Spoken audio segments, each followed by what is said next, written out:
우리 이야기는 자신을 이름 없는 사람이라 부르는 뚱뚱한 오타쿠에서 시작됩니다. 이 때문에 그는 학교에서 많은 고통을 받았습니다. 그래서 그는 열심히 공부하고 돈을 많이 벌면 이 모든 문제가 결국 사라질 것이라고 믿고 공부하기로 결심했습니다.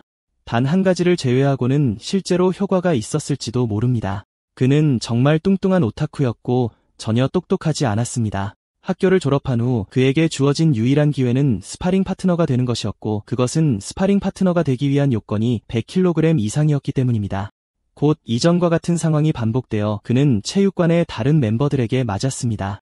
혼자서 그는 왜 모든 사람이 그를 괴롭히는지 이해하지 못한 채 울었습니다. 얼마 후 감독관인 마그랑싱이 다가와 샤오우에게 월간 보고서를 작성하라고 요청했습니다. 어색하게도 그는 자신의 임무는 스파링 파트너가 되는 것뿐이라고 주장하려 했습니다. 그러나 그에 대한 응답으로 감독관은 근육을 과시하며 이협적인 방식으로 그를 쳐다봤습니다. 따라서 젊은이는 즉시 보고서를 처리하고 가능한 한 빨리 전달하는 데 동의했습니다. 작업이 수락되자 마드랑싱은 직원을 다시 불렀지만 조우는 얼굴을 돌렸습니다. 그 순간 다른 팀원들이 그림자 속에서 나타나 그들의 일정에 대한 도움을 요청했습니다. 모든 새로운 요청에 직면한 젊은이의 표정이 완전히 바뀌었습니다. 그럼에도 불구하고 그는 미소를 지으며 팀의 모든 것을 처리하기로 동의했습니다. 자정이 되자 장면이 바뀌었습니다. 컴퓨터 앞에 앉아 그는 월급 인상도 받지 못할 텐데 거절하지 않은 것을 후회했습니다. 갑자기 날카로운 통증이 그의 가슴을 강타했습니다. 그 순간 그는 체중을 줄이지 않으면 죽을 위험이 있다는 의사의 경고를 기억했습니다. 절망적으로 그는 구급차를 부르려고 옆으로 손을 뻗었습니다. 곧 그는 요금 미납으로 서비스가 중단되었다는 메시지를 받았습니다. 더 이상 할 일이 없었던 젊은이는 그 자리에서 죽을 것이라는 사실을 받아들였습니다. 죽기 전에 그는 변화해야 하고 더 이상 그런 식으로 살 수 없다고 결심했습니다. 그 후 그는 마우스 커서를 움직여 학습 자료라는 폴더를 삭제했습니다. 작업이 완료되자 그는 마침내 마음의 평화를 느끼며 책상에 머리를 얹었습니다. 그의 마지막 소원은 다음 생에 뚱뚱하고 혐오스러운 오타쿠가 되지 않는 것이었습니다. 그러나 그의 손가락이 미끄러져 실수로 모든 사람에게 보내기를 클릭하기 바로 직전에 새 메시지가 나타났습니다. 놀랍게도 망란싱은 샤오우의 보고서가 이미 완료된 것을 보고 감명을 받은 것 같았습니다. 한편 연구 폴더의 내용이 공개되었습니다. 그 순간 전체 사무실팀은 회의실 화면에 나타난 것에 충격을 받았습니다. 갑자기 그의 눈이 커졌습니다. 그가 아기로 다시 태어난 직후 그것이 정말 새로운 시작인지 의문을 제기했습니다. 구주 대륙에서 2만 년이 흘렀습니다. 그러자 한 어린 소녀가 그의 팔을 잡고 그의 이름을 불렀습니다. 그러자 투샹 샤오이는 산 너머 세상을 함께 탐험하겠다는 약속을 상기시켜 주었습니다. 그러고 나서 그녀는 시간이 흘렀다는 것을 깨닫지 못한 채 2만 년 동안 그곳에서 훈련했다고 말했습니다. 마지막으로 젊은이는 자신이 산 아래로 내려가면 문제를 일으킬 뿐인 평범한 사람이라고 주장했습니다. 그러나 샤오이는 평범한 사람이 어떻게 산을 들어올릴 수 있는지 이해할 수 없었습니다. 그 순간 그는 자신이 진정으로 환생했다는 것을 확인했습니다. 그의 새로운 삶은 악마 종파의 젊은 주인으로서의 삶이었습니다. 이 때문에 그는 종파가 쇠퇴하고 그를 보호할 수 없었기 때문에 숨어서 훈련했습니다. 그 소녀는 이 회사가 그녀를 지루함에서 구해줬다는 생각에 미소를 지을 뿐이었습니다. 그의 과거 삶의 교훈은 그가 2000년 동안 열심히 훈련하도록 동기를 부여했습니다. 그러나 오랜 시간이 흐른 후 그는 마침내 그녀의 옆을 걸으면서 무언가를 깨달았습니다. 갑자기 거대한 뱀이 그들 앞에 나타나 그가 판타지 세계로 옮겨졌다는 것을 깨닫게 했습니다. 그럼에도 불구하고 그는 여전히 자신을 진정한 우링안으로 여겼지만 영적인 뿌리는 없었습니다. 그 생물이 달려들자마자 그는 자신의 육체적 힘 외에는 아무것도 없다고 생각했습니다. 순식간에 그는 주먹을 쥐고 펀치를 준비했습니다. 그 타격은 뱀의 몸을 직접 강타하여 거대한 충격파를 방출했습니다. 즉시 그 힘이 생물을 찢고 숲의 빈털을 만들었습니다. 그가 결과를 관찰하면서 작은 파편이 하늘에서 쏟아졌습니다. 그러자 젊은이는 뱀 고기를 먹자고 제안했고 소녀는 열정적으로 동의했습니다. 그의 동료는 그가 황금 핵 수준의 용을 물리친 것에 감명을 받아 감탄하며 그를 바라봤습니다. 갑자기 그들이 고기를 자르려고 준비하는 동안 목소리가 그들을 가로막았습니다. 그 순간 떠다니는 검을 든 한 남자가 그들이 자신이 사냥하던 용을 훔쳤다고 비난했습니다. 즈와니안 아카데미의 설춘우 강사는 그들이 악마 종파의 일원이라고 선언했습니다. 젊은이는 표정 변화 없이 그를 다시 쳐다봤습니다. 얼마 후 그는 그 남자가 어떻게 그들을 발견했는지 궁금해하며 비난을 부인했습니다. 잠시 생각한 후 그는 땅에 절하고 사과하기 시작했습니다. 강사는 그들이 여우 요괴와 영적인 뿌리가 없는 평범한 사람일 뿐이라는 것을 알고 그들을 관찰했습니다. 따라서 그는 더 이상 그들에게 말을 낭비할 필요가 없다고 결심했습니다. 즉시 그는 기술의 두 번째 형태로 검을 들고 돌진했습니다. 무기가 그를 향해 발사되자 우링은 공중에서 그것을 잡았고 강사는 기절했습니다. 절을 하는 동안에도 그는 검을 잡은 것에 대해 사과했고 샤오이는 상황에 대해 혼란스러워했습니다. 상대는 평범한 사람이 그의 날아다니는 검을 막을 수 없다고 믿기를 거부했습니다. 따라서 그는 소녀에게 고개를 돌려 그녀가 젊은이를 몰래 돕고 있다고 비난했습니다. 잠시 머뭇거린 후 그의 표정이 바뀌었습니다. 그러자 그 남자는 둘 다 오만함 때문에 죽을 것이라고 결심하고 두 개의 검으로 공격했습니다. 우링은 다시 한번 공중에서 칼날을 잡고 상대를 놀라게 했습니다. 곧 그는 다시 절하며 강사에게 자신을 죽이되 샤오이를 해치지 말라고 요청했습니다. 그러자 강사는 수십 개의 검을 소환하여 소녀를 향해 발사했습니다. 주저하지 않고 젊은이는 무기가 다가오자 그녀의 앞에 나섰습니다. 빠른 움직임으로 그는 칼날 사이를 질주하며 그들을 모두 가로챘습니다. 결국 그는 모든 검을 들고 본능적으로 잡은 것에 대해 사과했습니다. 상대는 상황에 어떻게 대처해야 할지 몰라 굳어버렸습니다. 재빨리 그의 태도가 바뀌었고 그는 젊은이를 선배라고 부르며 오해라고 사과했습니다.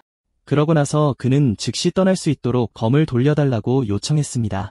그 순간 공격이 그의 머리를 스쳐 지나갔습니다. 불꽃이 숲을 향해 발사되어 멀리서 거대한 폭발을 일으켰습니다. 우링게는 요청을 거절할 수 없어 무기를 돌려주기로 동의했다. 그러자 교관은 자신의 몸을 보며 입은 피해를 알아차렸다. 젊은 남자는 그냥 돌아서서 아버지와 다른 사람들을 위해 요리하러 집에 가야 한다고 말했다. 그들이 걸어가기 시작하자 샤오이는 남자에게 무슨 일이 있었는지에 대해 이야기했다. 어두운 기운을 띠며 그녀는 그에게 감히 누구에게도 그 일을 언급하지 말라고 위협했다. 겁에 질린 교관은 그녀의 명령에 여러 번 동의했다. 얼마 후 젊은 남자가 그녀에게 떠나자고 불렀고 그녀는 그를 따라잡기 위해 달려갔다. 혼자 남자는 거대한 뱀을 들고 멀리 사라지는 두 사람을 바라봤다. 그들이 시야에서 사라지자마자 그는 무릎을 꿇고 그 사람들이 누구인지 궁금해했다. 그들의 행복이 오래가지 않을 것이라고 생각하자 그의 표정이 어두워졌다. 직후 그는 웃음을 터뜨리며 악마 숭배자들이 대가를 치르도록 하기 위해 학원의 오래된 조상에게 일어난 일을 말할 계획을 세웠다. 그래서 쇼유는 링겐이 숭배자들을 이길 수 있었지만 자신을 평범한 사람이라고 주장했다고 말했다. 그러나 그는 숭배자와 맞설 수 없다고 부인했고 소녀는 그 남자가 분명히 그를 죽이려고 했다고 주장했다. 영적인 뿌리가 없기 때문에 젊은 남자는 그것이 그가 몸을 더 열심히 훈련시킨 이유라고 설명했다. 그들이 걸어가자 그녀는 그가 항상 그렇게 맹렬하게 훈련할 필요가 없다는 것을 알아차렸다. 그럼에도 불구하고 어린 소녀는 자신의 힘을 알지 못하는 동반자가 얼마나 사랑스러운지 알게 되었다. 곧 풍경이 바뀌어 멀리 산들이 드러났다. 다음으로 젊은 남자는 고기 조각을 동굴 입구로 가져가 안으로 들어갈 것이라고 발표했다. 그러나 입구의 표지판은 악마의 존재와 용서할 수 없는 범죄에 대해 경고했다. 안에는 큰 솥이 불 위에 놓여 있었다. 갑자기 그림자 속에서 당당한 남자가 나타나 악마의 섹스 영역을 감히 침범하는 자는 누구든 죽이겠다고 위협했다.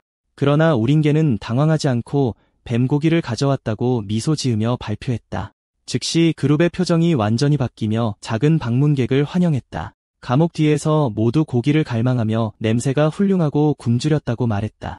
그러자 젊은 남자는 겉모습과는 달리 이들이 자신을 아끼는 삼촌들이라고 설명했다.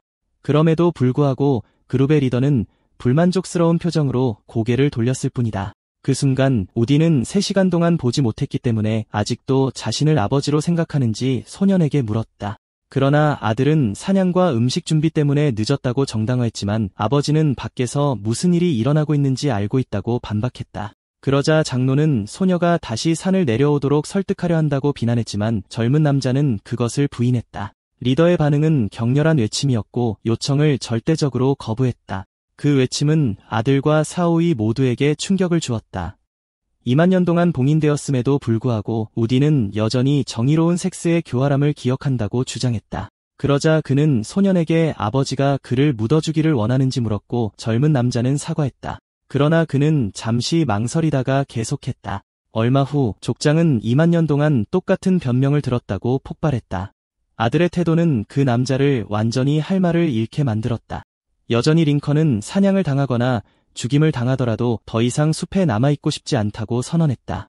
그러자 다른 멤버들은 그를 순진하다고 부르며 그가 가족의 마지막이고 떠나는 것은 자살 행위라고 상기시켰다. 그 순간 조오유가 토론을 중단하고 그들이 정의로운 숭배자를 만났다고 밝혔고 그녀는 동료가 한 방으로 그를 이겼다고 밝혔다. 비록 그는 그것이 오해에 불과했다고 주장하려고 노력했지만 이 말을 듣고 우디는 소년이 정말로 강해졌는지 조용히 의문을 제기했고 여전히 링아는 영적인 뿌리가 없는 평범한 사람일 뿐이라고 외쳤다. 다음으로 그는 아들이 더 강한 숭배자들을 어떻게 대할 것인지 물었고 소년은 걱정했다.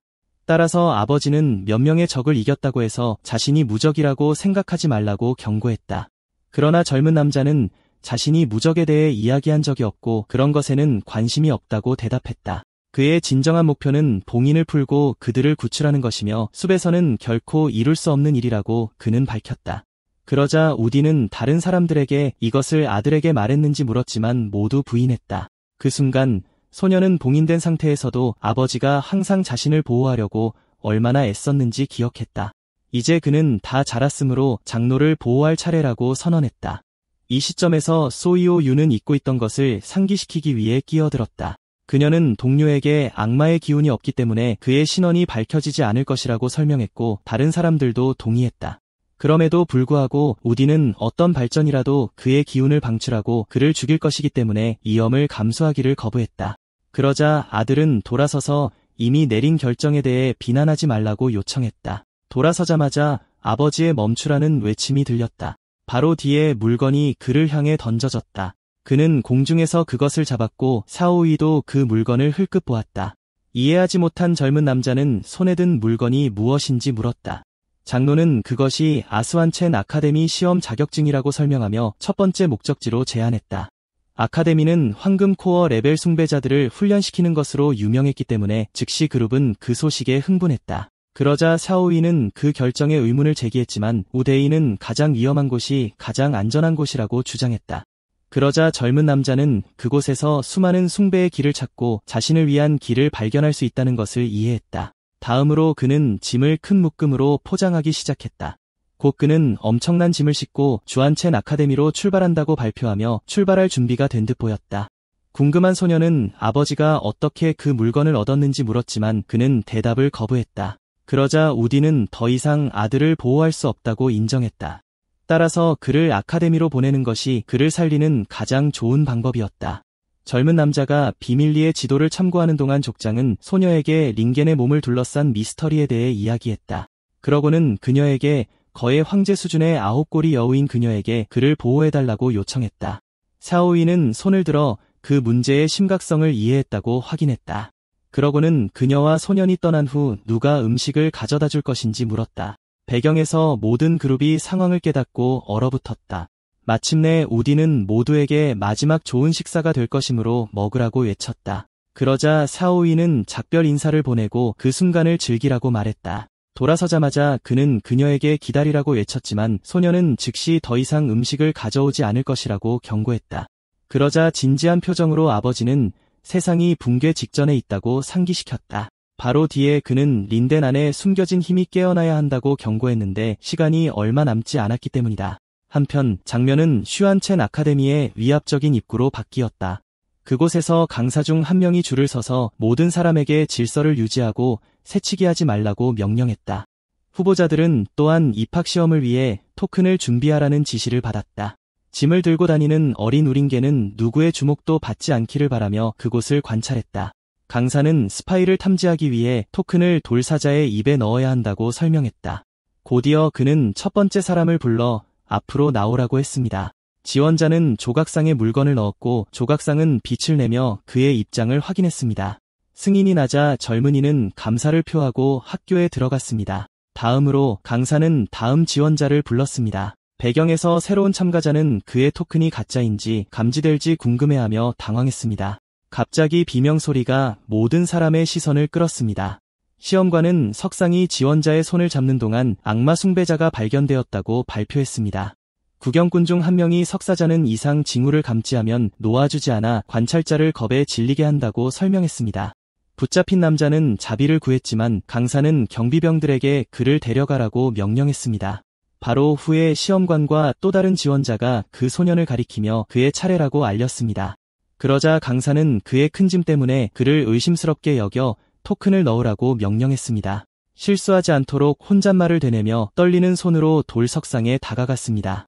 갑자기 다른 지원자들은 마당 바닥에서 진동을 느꼈습니다. 그렇게 젊은이는 돌사자의 입안에 손을 넣었습니다. 강사는 석상이 빛을 내면서 입학 티켓이 제대로 되었는지 확인했습니다. 안도의 한숨을 쉬자마자 그 생물의 눈이 빛나고 붉은 에너지가 나오기 시작했습니다. 순식간에 석상은 그의 팔을 힘껏 움켜쥐었습니다. 사자의 머리가 받침대에서 분리되어 그의 팔에 잠겨 있었습니다. 그러자 석상의 나머지 몸체가 산산이 부서져 시험관은 어안이 벙벙했습니다. 그는 머리가 여전히 팔에 붙어있는 채로 무슨 일이 일어났는지 이해하지 못한 채 꼼짝도 하지 않고 서 있었습니다. 어색하게도 젊은이는 사과하며 바닥에서 조각들을 모아 피해를 복구하려고 했습니다. 그러자 강사는 그를 악마 숭배자로 몰아 즉시 체포하라고 명령했습니다. 경비병들에게 제지당하면서 그는 티켓이 유효하다고 주장하려고 했습니다. 그 순간 시험관은 사자가 악마의 기운을 감지할 때마다 자동으로 공격한다고 설명했습니다. 그제서야 젊은이는 다른 사람들 사이에서 살면서 악마의 기운에 오염되었다는 것을 깨달았습니다. 갑자기 사오이의 목소리가 마당에 울려 퍼지며 모두 멈추라고 명령했습니다. 그녀가 나타나자 여우는 재배자들의 부주의한 행동에 의문을 제기했고 다른 모든 사람들은 그녀가 누구인지 궁금해했습니다. 그러자 강사는 괴물 부족의 일원이 왜 학교 일에 간섭하느냐고 물었습니다. 그렇게 젊은 여자는 링건의 팔을 잡고 자신을 그의 보호자라고 소개했습니다. 그 폭로는 그 소년에게 중요한 배경이 있을 것이라고 속삭이는 다른 지원자들을 놀라게 했습니다. 다음으로 치차오이유는 시험관이 입학 티켓의 출처를 확인해야 한다고 제안했습니다. 땅에 떨어진 물체를 내려다보던 남자는 그것이 세계에서 전설적인 이리 종파에 속한다는 것을 알았습니다. 그러자 그녀는 그 종파가 2만 년 전에 파괴되었고 링건이 그의 유일한 후계자라고 설명했습니다. 지원자 중 한 명이 세계에서 가장 강력한 종파가 어떻게 파괴될 수 있었는지 의문을 제기했습니다. 그러자마자 그는 그 종파의 이름이 말 그대로 그것일 뿐이라고 덧붙였습니다. 그렇게 악마의 기운에 오염된 티켓은 당연하다는 주장이 제기되었습니다. 강사는 상황이 미묘하여 신중하게 처리해야 한다고 생각했습니다. 그럼에도 불구하고 그는 두 사람에게 수상한 짓을 하거나 함부로 행동하지 말라고 경고했습니다. 그러자 사오유는 젊은이에게 걷는 동안 너무 긴장하지 말라고 말했습니다. 아무도 의심하지 않도록 그녀는 평소처럼 행동하라고 조언했고 그는 그녀의 제안을 반복했습니다. 그리하여 장면은 수안첸 아카데미의 건축물을 드러내기 위해 열렸습니다. 곧 새로운 학생 무리가 그들을 환영하는 탑 앞에 모였습니다. 이에서 학교 강사인 메이알리는 조용히 그들을 모두 지켜보았습니다. 다음으로 황누홍 선생이 다가와 그 해의 신입생에 대해 물었습니다. 시험관은 마당에 유망한 후보가 껴있다고 말했습니다. 그 중에는 위전 봉우리의 바이디와 후운 종파의 젊은 주인 티샹카오가 있었습니다. 시간을 낭비하지 않고 젊은이는 그 소녀를 그와 함께 이중 재배를 하도록 초대했습니다. 그러나 심각한 표정으로 그녀는 그에게 그녀의 시야에서 사라지라고 간단히 말했습니다. 그들 주변에서 다른 사람들은 그 소녀가 위전 봉우리 주인의 딸인 초천재라고 속삭였습니다. 그럼에도 불구하고 바이디는 그의 아버지가 옳았고 신참자 중 누구도 그의 관심을 끌만한 가치가 없다고 결론지었습니다. 이에서 강사 메이는 학생들의 자질에 대해 논평했지만 잠시 머뭇거렸습니다. 그는 우린건이 평소처럼 행동하려고 하는 동안 이상한 것이 그 무리에 섞여 있다는 것을 감지했습니다. 황 선생은 그가 가습득한 힘을 과시하고 싶어하는 사람일 뿐이라고 생각하며 웃었습니다.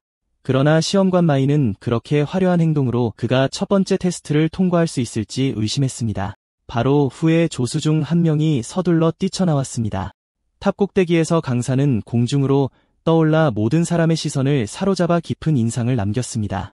그런 다음 그는 자신을 평가 담당자인 메이 얄리라고 소개하고 테스트 시작을 발표했습니다. 그는 모든 단계를 통과한 사람만이 아카데미의 제자가 될 수 있다고 설명했습니다. 그가 관찰하면서 정민계는 그 강사의 얼굴이 낯익다고 느꼈습니다. 그러자 그 남자는 그에게 왜 그렇게 쳐다보느냐고 직접 물었습니다.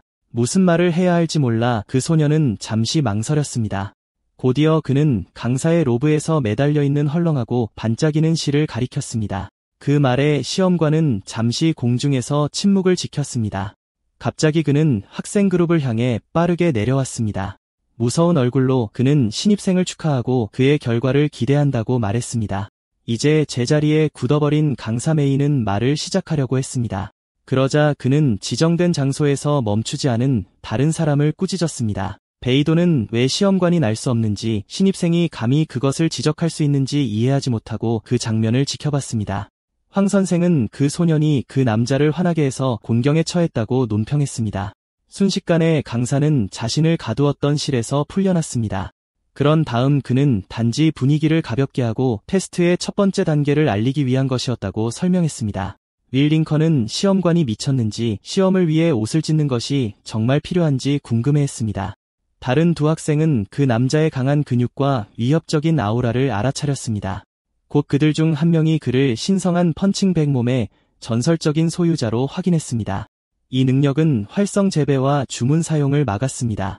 대신 몸은 공격을 흡수하고 영적 에너지를 포착하여 각 타격마다 더 강해졌습니다. 그것으로 사용자는 같은 레벨의 상대방으로부터 모든 공격에 면역이 되었습니다. 그렇게 링건은 쇼크를 받아 피학성 애자만이 재배자가 될 수 있는지 궁금해했습니다. 그러자 강사는 각 후보자가 자신의 잠재력을 평가할 수 있도록 자신을 주먹으로 쳐야 한다고 발표했습니다. 미소를 지으며 그 남자는 테스트를 통제함으로써 그 소년의 실패를 보장할 수 있다고 생각했습니다. 그러고는 오링겐을 가리키며 먼저 시작하라고 시켰지만 그는 강하니 조심하라고 경고만 했다. 심사관은 나사의 유일한 레벨 재배자조차도 그를 해칠 수 없다고 웃으며 말했다. 하지만 그의 회복력을 계속 자랑하려던 찰나 방해를 받았다. 말이 끝나기도 전에 주먹이 그의 얼굴을 정통으로 강타했다. 충격파는 강사를 뚫고 지나가 아카데미 뒤쪽 일부를 파괴했다. 다른 후보들은 모두 그 광경에 완전히 마비되어 굳어 있었다. 한편 황 선생은 창밖을 내다보며 땀을 흘리고 자신이 보는 것을 믿을 수 없었다. 그러고는 주먹이 산을 깎아내며 만든 거대한 구덩이로 시선을 돌렸다. 창백한 얼굴로 그는 모든 것이 끝났다는 것을 깨달았다. 잔해 속에서 강사는 몸에서 연기가 피어오르는 동안 땅에 앉아 있었다. 눈이 뒤집히고 입에 거품을 문 남자는 완전히 의식을 잃은 것처럼 보였다. 상황의 심각성을 이해하지 못한 청년은 다른 사람들에게 그것이 합격을 의미하는지 물었다. 이에 다른 후보들은 침묵 속에서 뒷걸음질 쳤을 뿐이다. 지붕 위에서 여우가 날렵하게 뛰어내렸다. 샤오이는 링겐이 이미 모든 사람의 관심을 끌고 있음을 알아차리고 그 장면을 지켜보았다. 군중 속에서 한 학생은 이론과는 달리 어떻게 시험관이 영향을 받았는지 의문을 제기했다. 그러자 바이디는 새로운 사람에게 다가가 어떻게 그런 위협을 달성했는지 물었다. 한편 황 선생은 땅에 누워있는 강사에게 다가갔다. 그는 펀치의 힘이 거해가 태어난 영혼의 후기 수준에 도달했다고 빠르게 평가했다. 갑자기 남자의 눈이 번쩍 뜨였다. 순식간에 그는 땅에서 일어섰다. 그러고는 이상한 표정으로 청년을 향해 달려갔다. 그에게 다가가자마자 그는 청년이 사과하는 동안 그를 방심하게 만들고 얼굴을 때렸다고 비난했다. 그러자 후보 중 한 명이 신성한 몸은 기습을 당했기 때문에 저항하지 못했다고 결론지었다. 시험관은 이전 시험은 계산에 넣지 않으며 다시 속임수를 쓰면 실격될 것이라고 경고했다. 다음으로 금빛오라가 그의 몸을 감싸며 능력을 활성화시켰다. 학생 중 한 명이 그 기술을 신성한 몸의 최고의 방어 기술로 인식했다. 그러자 강사는 전력으로도 움직일 수 없다고 자랑했다. 망설임 없이 청년은 그의 배에 직접 주먹을 날렸다. 주먹은 남자의 몸에 박혔지만 그는 그 자리에서 움직이지 않았다. 군중은 충격에도 시험관이 다리를 움직이지 않았다는 것에 경외감을 표했다. 그러나 황 선생은 그 반응에 문제가 있다는 것을 깨달았다. 얼마 후 메이 강사가 서서 기절했다는 사실이 밝혀졌다. 그러자 황 선생은 개입하여 모든 사람이 1라운드를 통과했다고 발표했다. 후보자는 여전히 청년의 힘의 수준에 대해 궁금해하면서 그 소식을 축하했다. 다음으로 한 학생이 오링겐에게 자신을 소개하기 위해 다가왔다. 그는 자신이 후운 종파의 후계자인 장마라고 밝히고 자신의 능력을 나열했다. 그러고는 링겐을 자신의 의형제로 받아들이기로 결정하여 청년은 그 생각에 불편함을 느꼈다. 순식간에 다른 후보들도 다가와 자신의 동생이 되어달라고 부탁했다. 얼마 후 한 소년이 자신을 텐진 종파의 텐진이라고 소개하며 정확한 정보를 제공했다. 사과와 함께 그는 데이터를 수집했지만 세형에 대한 정보는 없다고 인정했다. 마침내 링겐은 그의 친절한 태도에서 친근감을 느꼈다. 그러자 텐진은 그가 어느 종파나 학교에 속해 있는지 물었다. 어색하게 오링겐은 자신이 그저 외로운 재배자일 뿐이라고 대답했다. 갑자기 군중이 갈라져 유젠 봉우리의 천재를 위한 길을 열었다. 그러자 그 소년은 그가 관심을 좋아하는 것이라고 비난하며 그들에게 차이점을 보여주겠다고 약속했다. 바로 후 소년은 돌아서서 걸어갔고 그는 그녀를 지켜보았다. 배경에서 후드를 쓴 인물이 군중 속에서 그 장면을 따라갔다. 권 선생은 너무 일찍 축하하지 말라고 소리쳤다. 그는 자신이 쥐고 있던 컨트롤러의 빨간색 버튼을 눌렀다. 후보자들 아래의 땅이 밝아졌고 그들은 모두 무슨 일이 일어나는지 궁금해했다. 미세한 진동으로 그들은 어둡고 폐쇄된 곳으로 이동된 자신을 발견했다. 외부에서 그 구조는 거대한 금속 큐브로 드러났다. 큐브 내부에는 여러 로봇 생물과 기계화된 기사들이 그들 앞에 나타났다. 그들이 이동되자마자 후보자들은 거대한 갑옷을 입은 전사들에게 둘러싸여 있음을 발견했다. 위에서 그 장면은 그들을 둘러싸고 있는 기계에 비해 그들이 얼마나 작은지 보여주었다. 미소를 지으며 황루앙은 자신을 지차오 정자의 주인이며 2단계 시험관이라고 소개했다. 그러고는 그 방의 모든 꼭두각시 메커니즘은 자신의 정자에서 만들었다고 설명했다.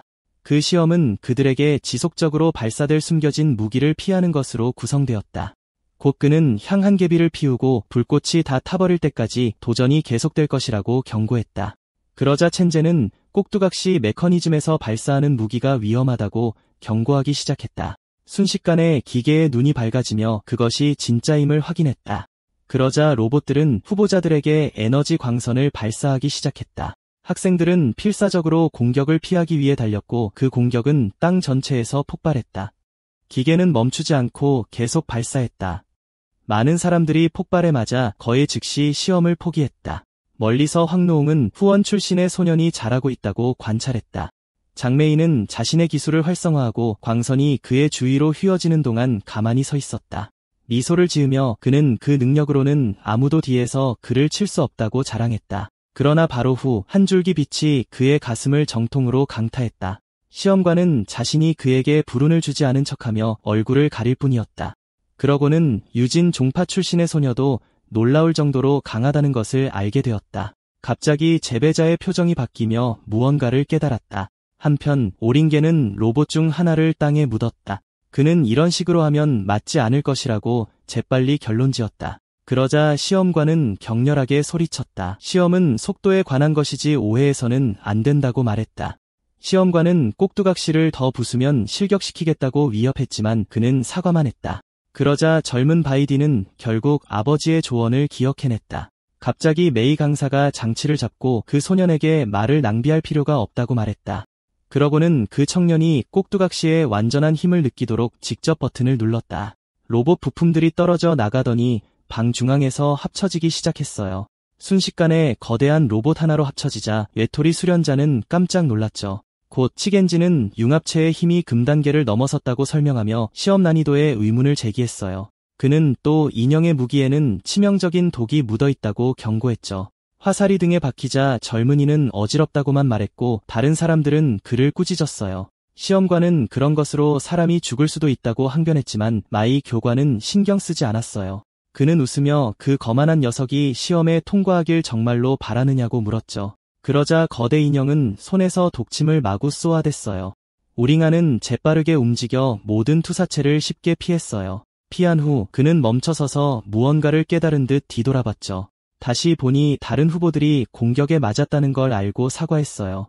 짜증이 난 메이 교관은 제어 장치를 이용해 그에게 더 많은 인형을 보내기로 했어요. 순식간에 젊은이는 거대한 로봇들에게 완전히 둘러싸였어요. 그는 에너지 오라를 몸에 두르며 대결을 준비했어요. 멀리서 교관들은 인형을 더 파손하면 실격될 것이라고 경고했어요. 바닥에 쓰러진 TMJ는 그를 위해 향을 피워주겠다고 약속했고 다른 사람들은 위험이 줄어들었다는 것을 알아차렸어요. 유진 종파의 소녀는 그저 지켜보며 이것이 과실을 좋아하는 결과라고 생각했어요. 둘러싸여 있어도 젊은이는 여전히 로봇을 쳐다보며 가만히 있었어요. 그러면서 그는 그것만이 상황을 해결할 유일한 방법이라고 결론지었어요. 그러고 나서 그는 무릎을 굽히고 다리에 힘을 모았죠. 강력하게 도약하여 거대 인형을 향해 날아가 부숴버릴 듯한 일격을 가했어요. 교관은 충격에 휩싸여 그가 날아올랐다는 사실과 인형이 파괴되었다는 사실을 믿을 수 없었어요. 다른 학생들은 검으로 나는 것은 금단 단계가 되어야 하는데 그의 수준이 어느 정도인지 궁금해했어요. 바닥에 떨어진 TNGI는 그가 영적인 기운을 사용해 나는 것이 아니라고 설명했어요. 사실 그는 자신의 다리 힘만을 이용해 점프한 것이었죠. 다른 후보들은 그의 몸의 힘에 믿을 수 없다는 듯이 쳐다봤고 TNG는 그에게 휴식을 취하라고 제안했어요.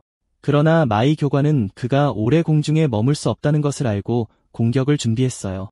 즉시 여러 개의 창이 그가 착륙할 정확한 지점을 겨냥했어요.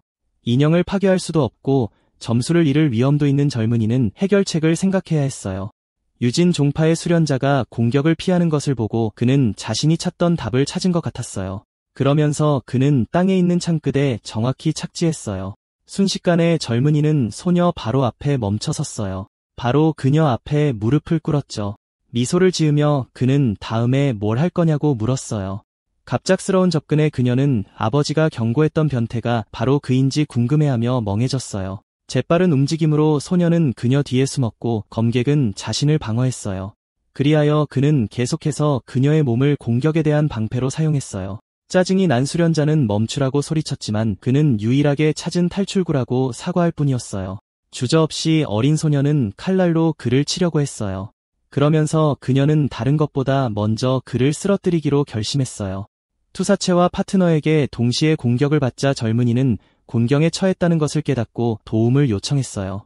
바닥에 쓰러진 티언지는 링인의 블로킹 솜씨에 감탄하며 엄지손가락을 치켜 세웠어요. 멀리서 마이 교관은 공격을 조종하며 웃으면서 두 사람이 어떻게 탈출할지 궁금해했어요.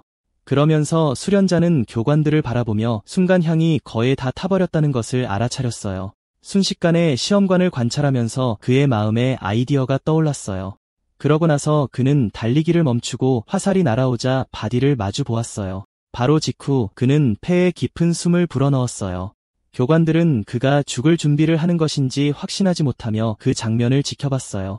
그가 숨을 내쉬자 거대한 바람이 소용돌이를 일으켜 모두를 뒤로 밀어냈고 폭발력으로 인해 다른 후보들은 경기장 바닥을 가로질러 끌려갔어요. 그럼에도 불구하고 마이 교관은 그것이 단순한 허세에 불과하다고 믿으며 컨트롤러를 꽉 쥐고 있었어요. 바람이 너무 강해서 머리카락까지 날렸어요. 시험관은 그가 시험에 합격할 것이라고 생각하지 말라고 경고했지만 젊은이는 잠시 멈춰달라고 요청했어요. 그러면서 그는 시험용 향이 이미 완전히 타버렸다고 지적했어요. 황 시험관은 그 숨결이 연소를 가속화시켰다는 것을 깨닫고 그 소년의 몸에 무슨 문제가 있는지 궁금해했어요.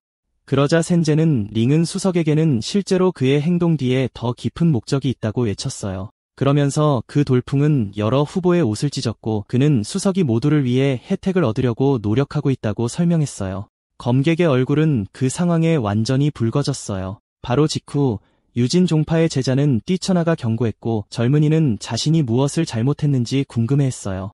그러고 나서 그는 상처를 입고 피를 흘리고 있는 다른 참가자들을 바라봤어요. 배경에서 그런 재미있는 신입생이 나타난 것은 오랜만이라는 코멘트가 들렸어요. 갑자기 선첸 아카데미의 교장인 위탕싱이 올해의 활기차고 생동감 넘치는 평가를 칭찬하며 나타났어요. 그래서 학생들은 저 사람이 정말 교장인지 궁금해하며 가발이 벗겨지는 모습이 신뢰가 가지 않는다고 말했어요. 그러자 TNG는 그들을 꾸짖으며 그가 전설적인 붉은 불꽃슈라 위탕싱이라고 밝혔어요. 그는 이어서 지도자가 수많은 악마 수련자를 학살하고 그들의 피로 머리를 염색했다는 이야기를 들려줬어요. 그럼에도 불구하고 다른 후보들은 그 이야기에 그다지 감명을 받지 못한 것 같았어요. 그러자 그들 중 한 명이 전설이 사실이라면 왜 그의 붉은 머리가 가짜냐고 물었어요. 교장은 소년에게 돌아와 그의 이름이 무엇인지 물었고 그는 우링은이라고 대답했어요. 지붕 위에서 사오이는 그 장면을 지켜봤어요. 걱정이 된 어린 소년은 교장이 왜 갑자기 나타났는지 링은이 그를 화나게 했다는 사실을 어떻게 고칠지 궁금해했어요. 그러면서 그녀는 정신적으로 그에게 연락했고 소년은 그녀의 부름을 들었어요. 그러고 나서 그녀는 교장이 알아차리기 전에 가발을 다시 머리에 씌우라고 지시했어요. 마이 교관은 그 소년을 대신해 사과하며 상관에게 너그러이 봐달라고 애원했어요. 그러나 교장은 교관 자신의 기술 부족에 대해 반박했어요. 한편 가발은 계속해서 장로의 머리에서 미끄러져 내려왔어요. 순식간에 젊은이는 행동할 준비를 했어요. 빠르게 움직여 도약하여 가발을 다시 교장의 머리에 씌웠어요. 장로는 거의 눈에 띄지 않을 정도로 빠른 움직임에 감탄했어요. 미소를 지으며 수련자는 교장이 떨어뜨린 것을 주었을 뿐이며 감사할 필요는 없다고 말했어요. 마이 교관은 유의 주의를 끌어 경고하려고 했어요. 갑자기 교장의 머리에 여러 개의 다트가 박힌 채 나타났어요. 지붕으로 샤오이는 가발과 숨겨진 무기를 구별하라고 절박하게 외쳤다. 메이 교관은 그 소년의 목을 잡고 장로를 공격했다고 비난했지만 그는 실수했다고 사과했다. 하지만 지도자는 정말 그런 작은 것들이 그를 해칠 수 있다고 생각하는지 의문을 제기했다. 메이 교관은 흘러내리는 피를 가리켰지만 상관은 그것이 시험의 일부라고 주장했다. 소년은 감명받은 듯했지만 샤오이는 교장이 용감한 척할 뿐이라는 것을 깨달았다. 그러자 청년은 머리에 박힌 무기를 제거하겠다고 제안했다. 다트가 뽑히자마자 검은 액체가 상처에서 솟아나왔다. 그러자 지도자는 땅에 쓰러져 다리에 털이 났다는 것을 드러냈다. 마그 교관은 달려가 그가 바닥에 쓰러지기 전에 붙잡았다. 다른 학생들은 그가 오만하고 늙은이 같고 다리에 털이 났다고 말했다. 그러자 황 시험관은 남은 학생들이 모두 2단계를 통과했으며 다음 시험은 다음 날 열릴 것이라고 발표했다. 교관들이 교장을 연단실로 데려가는 동안 다른 사람들은 그 장면만 지켜봤다. 응시자 중 한 명은 평가를 통과했지만 뭔가 이상하다고 말했다. 갑자기 그들 중 한 명이 중요한 것을 기억해냈고 그는 꼭두각시들에게 둘러싸여 있었다. 모두가 동시에 황 선생에게 왜 기계 꼭두각시를 비활성화하지 않았는지 물었다. 멀리서 메이 교관은 링간이 안전한 동안 안뜰의 혼란을 관찰했다. 숨어서 샤오추노 교관은 그 소년이 그렇게 쉽게 자수할 줄은 몰랐다고 생각했다. 나중에 학생들은 시험 중에 발사체에 거의 맞아 죽을 뻔했다고 한탄했다. 그리하여 장면은 밤에 학생 기숙사로 바뀌었다. 거기서 샤오이는 그가 훈련하는 것을 발견하고 왜 쉬지 않느냐고 물었지만 소년은 시험에 통과해야 한다고 말했다. 그러자 그녀는 다음 평가가 더 많은 훈련 자원을 얻는 데 중요하다고 동의했다. 그럼에도 불구하고 그 어린 소년은 일과 휴식의 균형을 맞추는 것도 중요하다고 상기시켰다. 그러면서 그녀는 그의 경락을 열어주겠다고 제안했지만 그녀의 표정은 그를 의심스럽게 만들었다. 그 소년은 그가 야심적이라고 칭찬하며 그에게 더 가까이 다가갔을 뿐이다. 갑자기 그녀는 문 근처에 돌에 걸려 넘어졌다. 빠른 동작으로 그 수행자는 그녀를 붙잡고 조심하라고 말했다. 속으로 샤오이는 그녀의 계획이 완벽하게 작동했다고 자축했다. 밖에서 바이디는 벽 근처에 서 있었다. 그러면서 그녀는 우리 인간에게 일어난 일에 대한 대가를 치르게 하겠다고 다짐했다. 갑자기 소음이 그녀를 놀라게 했다. 즉시 그녀는 그의 방에서 나는 소리 쪽으로 몸을 돌렸다. 그녀는 그 장면을 이해하려고 애쓰면서 표정이 변했다. 창문을 통해 그 소녀는 우리 인간의 실루엣을 보고 그가 거기서 무엇을 하고 있는지 궁금해했다. 그래서 그녀는 그 소년이 아카데미에 거의 도착하지도 않았기 때문에 그것이 실수라고 자신을 설득하려고 노력했다. 그러면서 그녀는 더 명확하게 장면을 관찰할 수 있도록 진정하기로 결정했다. 다시 보니 실루엣 창문은 그녀의 의심을 확인하는 것 같았다. 사실 그는 운 좋게도 삼촌들이 찾은 줄넘기로 훈련하고 있었을 뿐이다. 한편 샤오이는 부상을 치료하는 데 사용되는 붉은 밀가루 와인을 쏟은 것을 후회했다. 그러고 나서 그녀는 바닥에 있는 웅덩이를 닦기 시작하기 위해 천으로 웅크려 앉았다. 그녀가 액체를 밟자 어린 소녀는 미끄러져 갑자기 쓰러졌다. 밖에서 바이데이는 그 소녀를 구하기로 결심하고 방에 침입할 준비를 했다. 갑자기 무서운 실루엣이 창문에 나타나 그녀를 공포에 질려 비명을 지르게 했다. 그녀는 무엇을 하기에도 이미 너무 늦었다고 믿으며 재빨리 얼굴을 가렸다. 방 안에서 수행자는 샤오이에게 괜찮은지 물었지만 그녀는 넘어졌을 뿐이라고 말했다. 그러면서 그녀는 옷에 붉은 액체가 묻었다고 한탄했다. 그 장면은 그를 당황하게 만들어 시선을 돌리게 했다. 그러고 나서 그는 그녀가 깨끗한 옷을 찾도록 돕겠다고 제안하며 옷장 쪽으로 몸을 돌렸다. 갑자기 방문이 엄청난 힘으로 발로 차여 열렸다. 칼을 든 바이디는 그를 악마 살인자라고 부르며 자수하라고 명령했다. 그 순간 그 장면은 젊은이가 바닥에 무릎을 꿇고 있는 샤오이에게 수건을 건네는 것을 보여주었다. 들어오자마자 그 소녀는 그가 시체를 더럽혔다고 비난했고 다른 소녀는 그녀가 어떻게 시체가 되었는지 궁금해했다. 그 젊은이는 왜 그를 악마 살인자라고 부르는지 이해할 수 없었다. 그러고 나서 그는 그녀가 자신의 정체를 알아냈는지 질문했지만 그 대답은 즉시 부인되었다. 그가 설명을 시도했음에도 불구하고 바이디는 듣기를 거부하고 공격할 준비를 했다. 그녀는 재빨리 검술을 활성화했고 에너지의 기운이 그녀 주위에 형성되었다. 그러자 젊은 여인은 만개의 검 공격을 시작했다. 다른 선택의 여지가 없자 그는 자신을 방어하기 위해 그녀를 불쾌하게 해야겠다고 결심했다. 그러면서 그는 빠른 속도로 움직여 에너지 칼날을 피했다. 그의 움직임의 신속함은 그를 순간적으로 놀라게 했다. 바이디에는 그에게 그것이 그녀가 가진 전부라고 생각하지 말라고 경고했다. 그러고 나서 그녀는 천상의 검 찌르기를 준비했다. 엄청난 에너지 광선이 그의 방향으로 발사되었다. 자신을 방어하기 위해 그는 직접 주먹으로 공격을 막았다.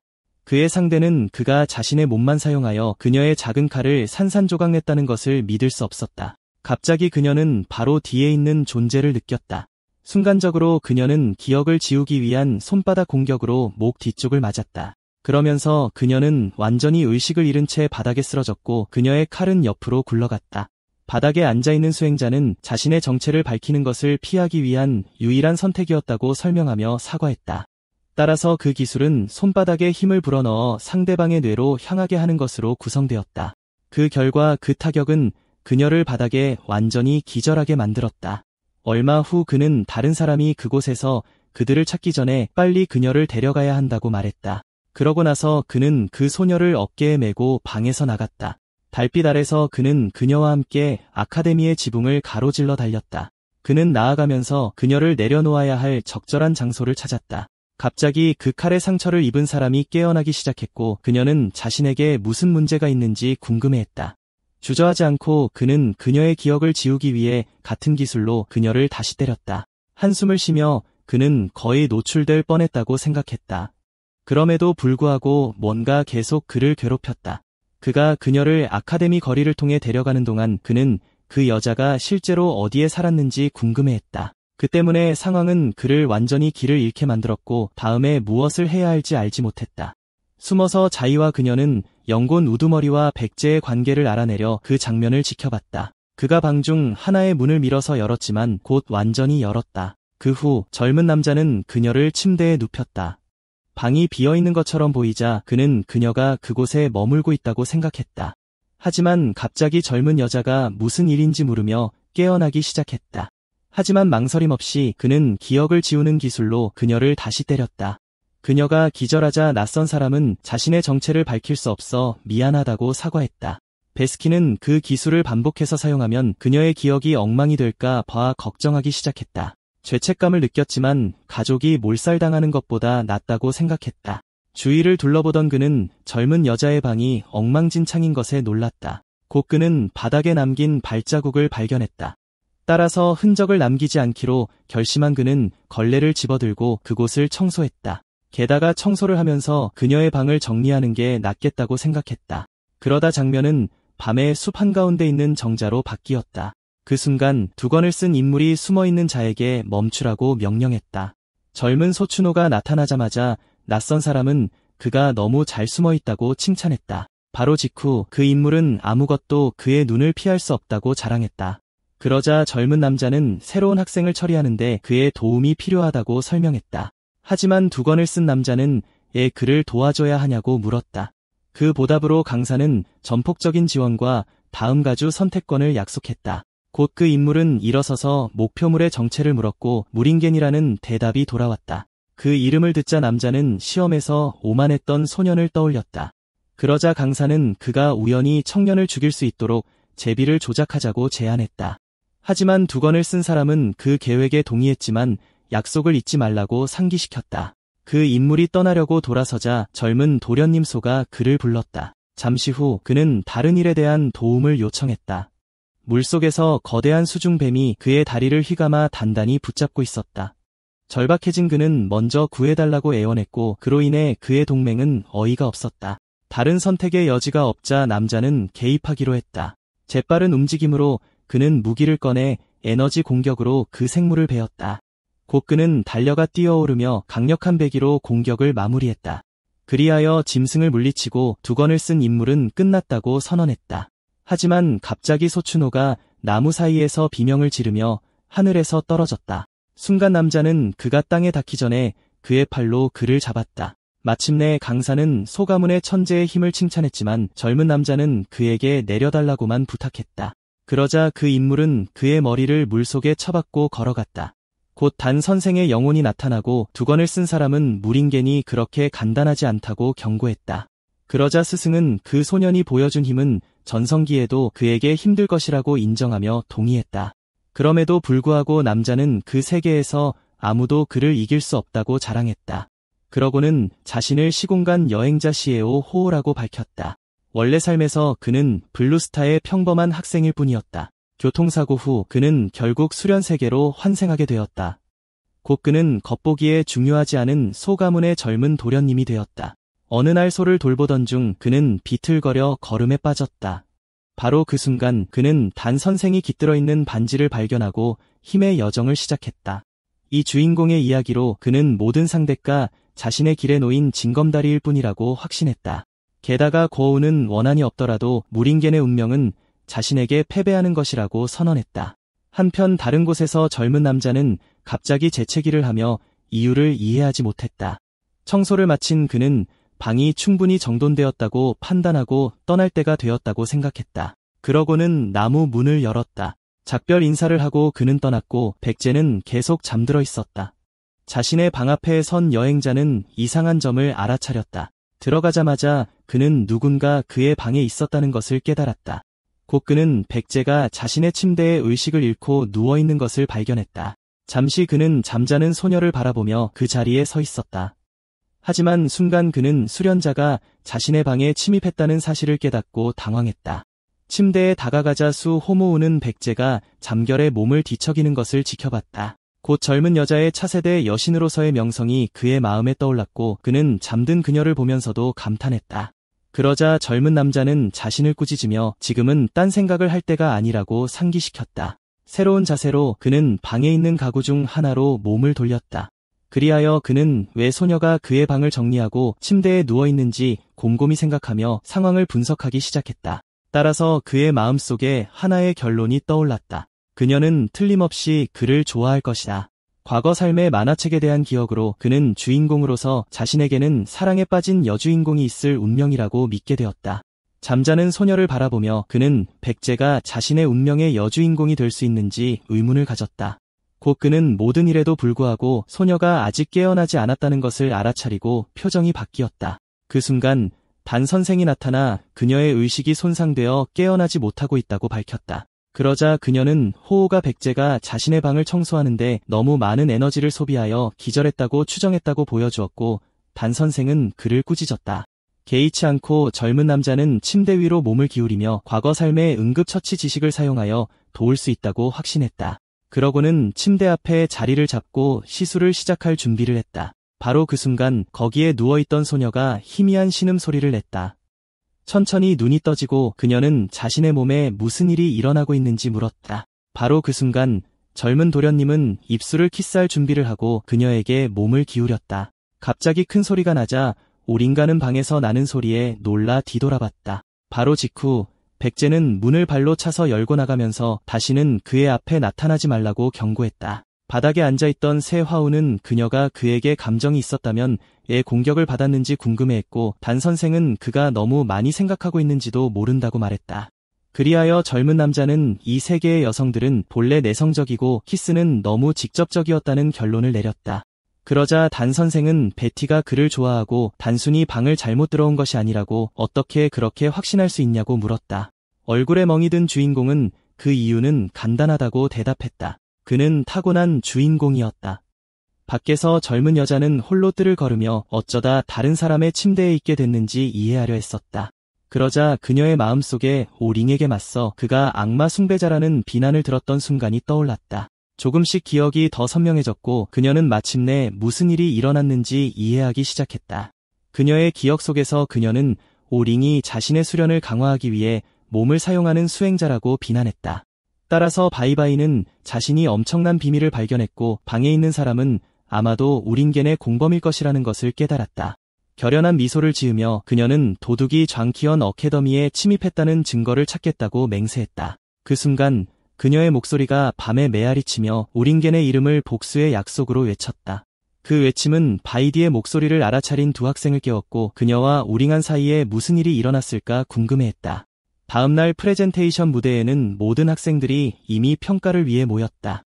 그들이 기다리는 동안 일부는 평가가 아직 시작되지 않았고 강사가 나타나지 않았다고 불평하기 시작했다. 멀리 떨어진 곳에서 우린겐은 더욱 강렬하게 자신을 밀어붙이기로 결심하고 맹렬한 훈련을 계속했다. 추상 샤오유가 시험에 대해 그를 진정시키려 하자 그는 긴장을 풀 여유가 없다고 답했다. 군중 속에서 바이디는 그 장면을 지켜보며 우린겐이 여전히 과시하고 있다고 비난했다. 다른 학생들은 바이디의 반응을 알아차리고 바이디가 전날 밤 우린겐의 이름을 외쳤다는 것을 기억하고 무슨 일이 일어났는지 질문했다. 미소를 지으며 현지는 다가가서 그들 중 누구도 사건의 진실을 모른다고 암시했다. 얼마 지나지 않아 그는 두 사람의 관계가 더 깊다고 설명하기 시작했고 전날 밤 그가 본 것을 말할 준비를 했다. 그러나 그가 계속하기도 전에 칼날이 그의 목에 대고 가십을 끊었다. 곧이어 사오후오가 뒤에서 나타나 베디를 비방하지 말라고 위협하여 소년이 즉시 동의하게 만들었다. 경고가 주어지자 그는 걸어가서 치엔지를 땅에 쓰러지게 했다. 군중은 갑작스런 반응에 대해 논평하며 그가 단지 바이디의 훌륭한 숭배자라고 추측했다. 논평을 무시하고 사오후오는 그녀가 그의 운명의 할로우라고 스스로에게 다짐했고 댄 마스터는 그의 자신감만을 지켜봤다. 갑자기 침묵을 요구하는 권위 있는 외침이 발표 영역 전체에 울려 퍼졌다.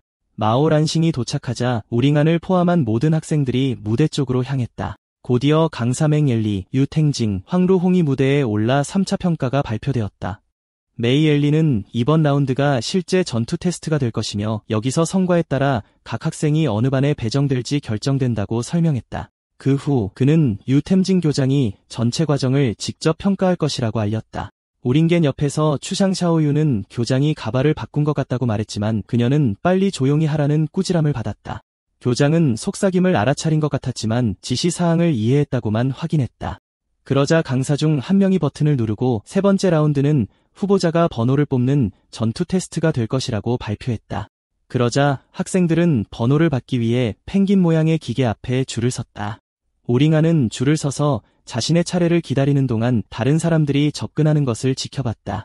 그의 순간이 왔을 때 그는 기계의 구멍 안에 손을 넣어 숫자를 꺼냈다. 완벽한 기회를 본 메이 엘리는 그 기회를 틈타 금속 종이 조각을 소년에게 던졌다. 무슨 일이 일어났는지 이해하지 못한 그는 손을 내려다봤다. 그의 손바닥에는 숫자 38이 적힌 종이가 찢어져 날카로운 금속 조각에 붙어 있었다. 멀리서 메이 엘리는 만족스러운 미소를 지으며 그 장면을 관찰했다. 얼마 지나지 않아 그는 사오호에게 몸을 돌려 목표물이 조작된 숫자를 고르게 만들었다고 확인했다. 강사는 자신의 기술을 자랑했지만 피 묻은 기침에 의해 중단되었고 후드티를 입은 청년은 그에게 말을 멈추라고 조언했다. 그러자 사오후오는 자신의 번호 36을 보여주며 그 소년과 같은 그룹에 있지 않기 때문에 계획이 실패했는지 질문했다. 공기오월성으로 후드티를 입은 사람은 그가 진정한 전략을 이해하지 못했다고 대답했다. 매기 엘리는 우린겐이 수련 기술을 가지고 있는 것 같아서 다른 사람을 먼저 보내 그의 능력을 시험하는 것을 선호했다고 설명했다. 그 순간 젊은이는 다가오는 큰 그림자를 알아차리고 몸을 돌려 상대방을 마주했다. 번호 37이 적힌 거대한 남자가 그의 앞에 나타나 포기하라고 조언하며 그를 약하다고 불렀다. 군중 속에서 텐진과 다른 학생들은 링겐의 첫 번째 상대에게 놀라워하며 그가 맞서기 쉬운 사람이 아닌 것 같다고 논평했다. 고 텐진은 그 적수가 결코 목격자를 남기지 않는 것으로 유명한 악명 높은 암살자 왕티수라고 밝혔다. 우린겐 앞에 선 남자는 자신의 이전 평가를 2번 관찰했다고 밝혔다. 경멸하며 그는 그를 약간의 자연적인 힘에만 의존하는 쓰레기라고 칭했다. 그런 다음 왕티주는 자신이 핵심 정제의 정점에 있다고 자랑하며 소년의 뺨을 때려 터션 최의 분노를 유발했다. 친구를 진정시키려 애쓰는 동안 우링도는 조용히 상대방을 마주했다. 그 반응을 본 왕티에슈는 그를 조롱하며 바로 거기에서 싸움을 시작하고 싶냐고 물었다. 긴장감 속에서 군중은 새로운 사람이 마침내 도발에 반응할 것으로 예상하며 동요했다. 놀랍게도 그는 영적 부리가 너무 가난하다고 사과했고 주변 사람들은 믿을 수 없다는 듯 땅에 쓰러졌다. 투산 샤오유는 그에게 상대방에게 너무 예의 바르게 행동한다고 꾸짖었지만 그는 단지 말한 내용이 사실이라고 대답했다. 이에 왕티주는 더 가까이 다가가 목숨을 살려주려면 무릎을 꿇으라고 명령했다. 오링아는 잠시 동안 말없이 그를 응시하다가 말을 시작했다. 그 순간 그는 약하더라도 계속 싸우게 만드는 이유가 있다고 선언했다. 그러자 암살자는 그에게 경기장에서 패배할 준비를 하라고 경고하고 떠나기 위해 몸을 돌렸다. 그가 떠나가자 추샹 샤오유는 오링안의 태도를 칭찬했지만 그는 혼란스러워하며 그녀를 되돌아봤다.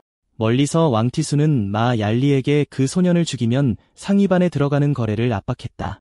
미소를 지으며 암살자는 걸어가며 새로운 사람이 자신의 진정한 힘을 이해하도록 만들겠다고 약속했다. 아 얄리는 오링안이 첫 라운드에서 제거되지 않기를 바란다고만 논평했다. 곧말 렌싱은 추첨이 끝났음을 알리고 첫 번째 경기 신입생을 경기장으로 소환했다. 처음 발표된 것은 관객을 기쁘게 하는 1번바이디였다. 다음으로 이 번장마가 경기장에 입장하여 즉시 이중 수련을 제안하여 군중을 짜증나게 했다. 모두가 그에게 물건을 던지자 장메이는 자신감 있게 피하며 뒤에서 공격하는 것은 그에게 통하지 않는다고 경고했다. 잠시 후 그는 머리에 정통으로 맞아 완전히 평정을 잃었다. 음식이 빗나갔지만 결국 강사 마이 렌싱에게 맞았고 장마가 사과하는 동안 음식이 덮여 있었다. 멀리서 샤우 후오와 메이 엘리는 경기장에서 벌어지는 혼란을 지켜보기만 했다.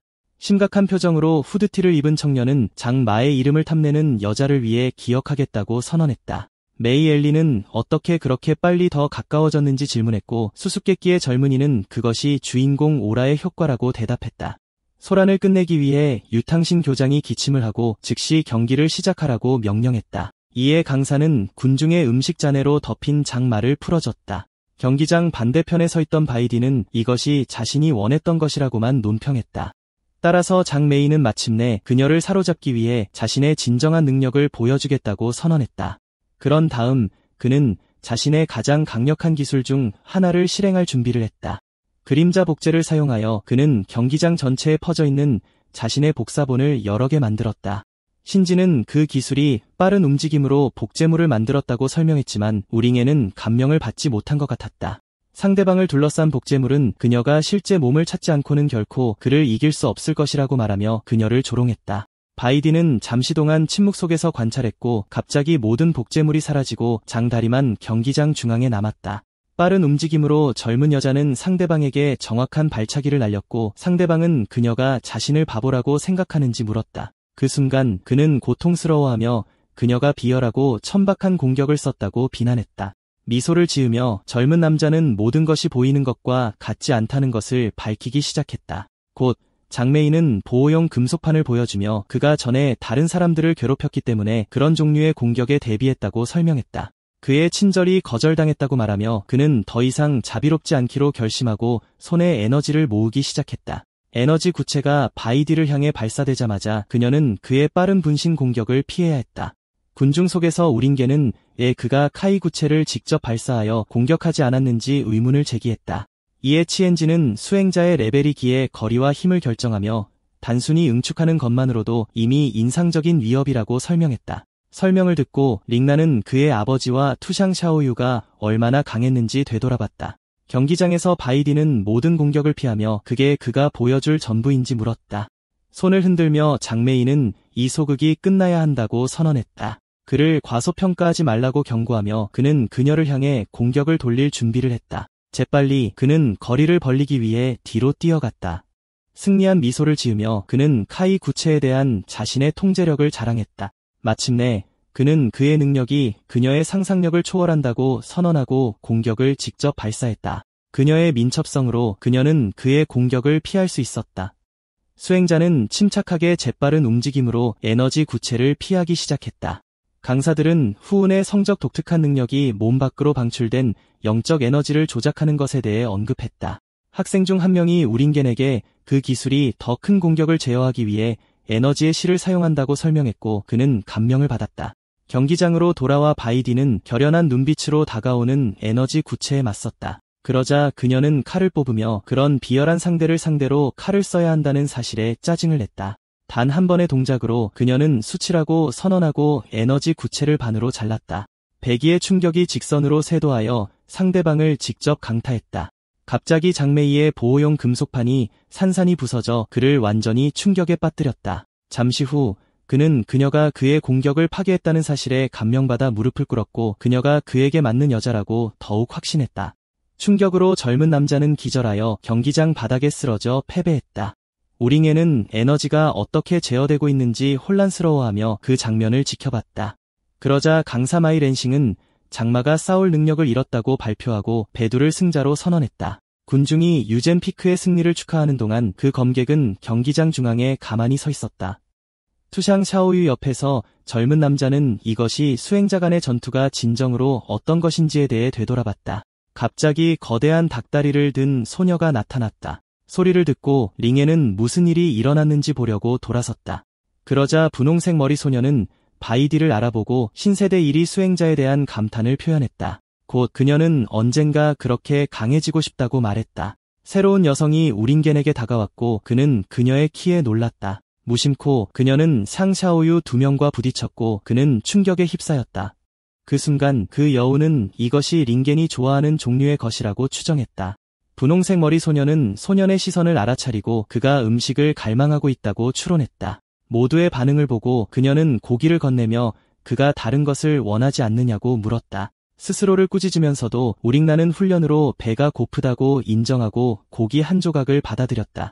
투샨 샤오유는 그가 정말로 음식을 원한다는 것을 깨닫고 어찌할 바를 몰라 당황했다. 따라서 그녀는 낯선 사람이 그녀보다 링겐의 욕망을 더 잘 이해했다는 것을 믿을 수 없었다. 한편 강사는 장너를 경기장에서 제거하여 다음 후보자들이 준비할 수 있도록 명령했다. 입에 가득 찬 채로 우링겐은 먹을 것을 준 소녀의 이름을 물었고 스마일링은 그녀를 전년도에 아카데미에 입학한 학생인 모론찬이라고 소개했다. 투샹 샤오유는 그녀에게 선배인지 물었지만 젊은 여성은 고기 뒤에 숨어 그것과 정확히 같지는 않다고 대답했다. 곧 모론찬은 낮은 성적으로 인해 실제로 재수했고 배치 고사를 치르러 왔다고 설명했다. 먹는 동안 그녀는 결과가 좋지 않으면 퇴학당할 수 있다고 밝혔고 우링겐은 그녀가 그것에 대해 그다지 긴장하지 않는 것 같다고 알아차렸다. 얼마 지나지 않아 TNG가 그들이 모를 수도 있는 정보를 공유하기 위해 다가왔다. 그는 선배 모롱이 9지방에 걸쳐 명성이 자자한 연금술사 가문 출신이라고 밝혔다. 결과적으로 그는 그녀가 연금술 재료를 효과를 잃지 않고 음식으로 바꾸는 기술을 개발했다고 설명했다. 이 말을 듣고 우링겐은 그가 방금 먹은 고기가 사실은 영약이라는 것을 깨달았다. 그 순간 그는 그렇게 귀중한 것을 먹은 것에 대해 당황했지만 무롱차는 그를 안심시켰다. 그녀는 단순히 누군가가 배고픈 것을 보는 것을 참을 수 없다고 설명했다. 그녀의 친절에 우링겐과 투샨쇼유는 말을 잃었다. 감동받아 그는 그녀를 천사라고 불렀고 그의 옆에 있던 여우는 그렇게 대단한 일은 아니라고 투덜거렸다. 갑자기 숭배자 무리가 그들을 지나쳐 젊은 주인을 위해 길을 비켜주었다. 그 순간 바이디는 그녀를 둘러싼 소란을 무시하고 집중된 시선을 위해 다가왔다. 주저없이 마롱차는 그녀에게 달려가 감탄하며 사인을 요청했다. 그녀가 간절히 기다리는 동안 바이디는 그녀를 차갑게 바라볼 뿐이었고 우링안과 그의 보호자는 침묵에 잠겼다. 이리는 요청을 거절했지만 친구를 선택할 때 조심하라고 충고했다. 그러고 나서 그녀는 우링안에게 몸을 돌려 그가 전날 밤의 한 일에 대한 진실을 밝히겠다고 약속했다. 그녀가 떠나자 군중은 티안지가 그들의 관계에 대해 말한 것이 사실인지 추측하기 시작했다. 이 때문에 마롱차는 그가 바이디와 정말로 친하냐고 물었지만 소녀는 그저 그녀를 알 뿐이라고 대답했다. 대답을 무시하고 그녀는 그의 손을 잡고 그를 소개해달라고 요청했고 그녀는 선배만큼 강해지고 싶어 했다. 갑자기 강사마 랑싱의 목소리가 울려 퍼지며 마랑찬의 이름을 2번 불렀다. 무대에서 그는 그녀가 듣지 않는다고 꾸짖었고 경기에 서둘러 가라고 말했다. 달리는 동안 소녀는 우링겐에게 그녀의 메시지를 전달하는 것을 잊지 말라고 요청했고 그는 노력하겠다고 동의했다. 그 말에 투샹 샤오유는 그에게 그녀에게서 멀리 떨어져 있으라고 충고했지만 그는 그녀가 좋은 사람이라고 생각한다고 대답했다. 그러고 나서 그는 낯선 사람을 그렇게 많이 신경 쓰는 사람은 나쁜 사람이 될 수 없다고 되돌아봤다. 무대에서 강사는 그녀에게 이것이 시험을 다시 치를 수 있는 마지막 기회라고 상기시켰다. 그러자 소녀는 싸움을 준비하기 위해 심호흡을 했다. 결연한 표정으로 그녀는 적어도 한 번의 전투에서 이겨야 살아남을 수 있다고 스스로에게 말했다. 그러자 어두운 곳으로 돌아가야 한다는 생각에 그녀는 겁에 질렸다. 그러자 강사는 다음 경기를 발표하고 36번을 무대에 오르라고 불렀다. 호명에 응답하여 후드를 쓴 인물이 발표 플랫폼을 향해 걷기 시작했다. 메론차는 그녀의 상대가 다가오는 것을 지켜봤고 그녀의 표정은 완전한 놀라움으로 바뀌었다. 그가 후드를 내리자 쇼 후오발루는 미소를 지으며 얼굴을 드러내고 그가 오고 있다고 발표했다. 양쪽이 제자리에 서자 강사는 경기를 시작할 준비를 했다. 한편 두 상대는 전투 준비가 된 심각한 표정으로 서로를 응시한다. 상단 좌석에서 유탕신과 황루홍은 마롱 가문의 젊은 여성이 어떻게 신입생 시험에 참가하게 되었는지 의문을 제기했다. 곧 엄격한 젊은 남자는 그녀가 연금술 시험까지 거의 모든 평가에서 낙제했고 아마도 학년을 반복해야 할 것이라고 설명했다. 그렇게 둘은 선배가 한 경기라도 이기지 못하면 집으로 돌려보내야 할지도 모른다고 결론지었다. 그러자 첸지는 우링겐에게 강력한 약선 요리를 만들 수는 있지만 그 소녀에게는 전투 기술이 없다고 말했다. 경기장 중앙에서 교관은 다시 신호를 보내기 위해 자세를 잡았다. 그리고 뒤로 뛰어오르며 시합 시작을 알렸다. 마롱 해리스는 주먹을 꽉 쥐고 무슨 일이 있어도 질 수 없다고 다짐했다. 반면 상대는 그렇게 귀여운 소녀와 싸울 줄은 몰랐다고 말했다. 곧바로 젊은 남자는 자신의 풍부한 경험으로 쉽게 이길 수 있을 것이라고 상상했다.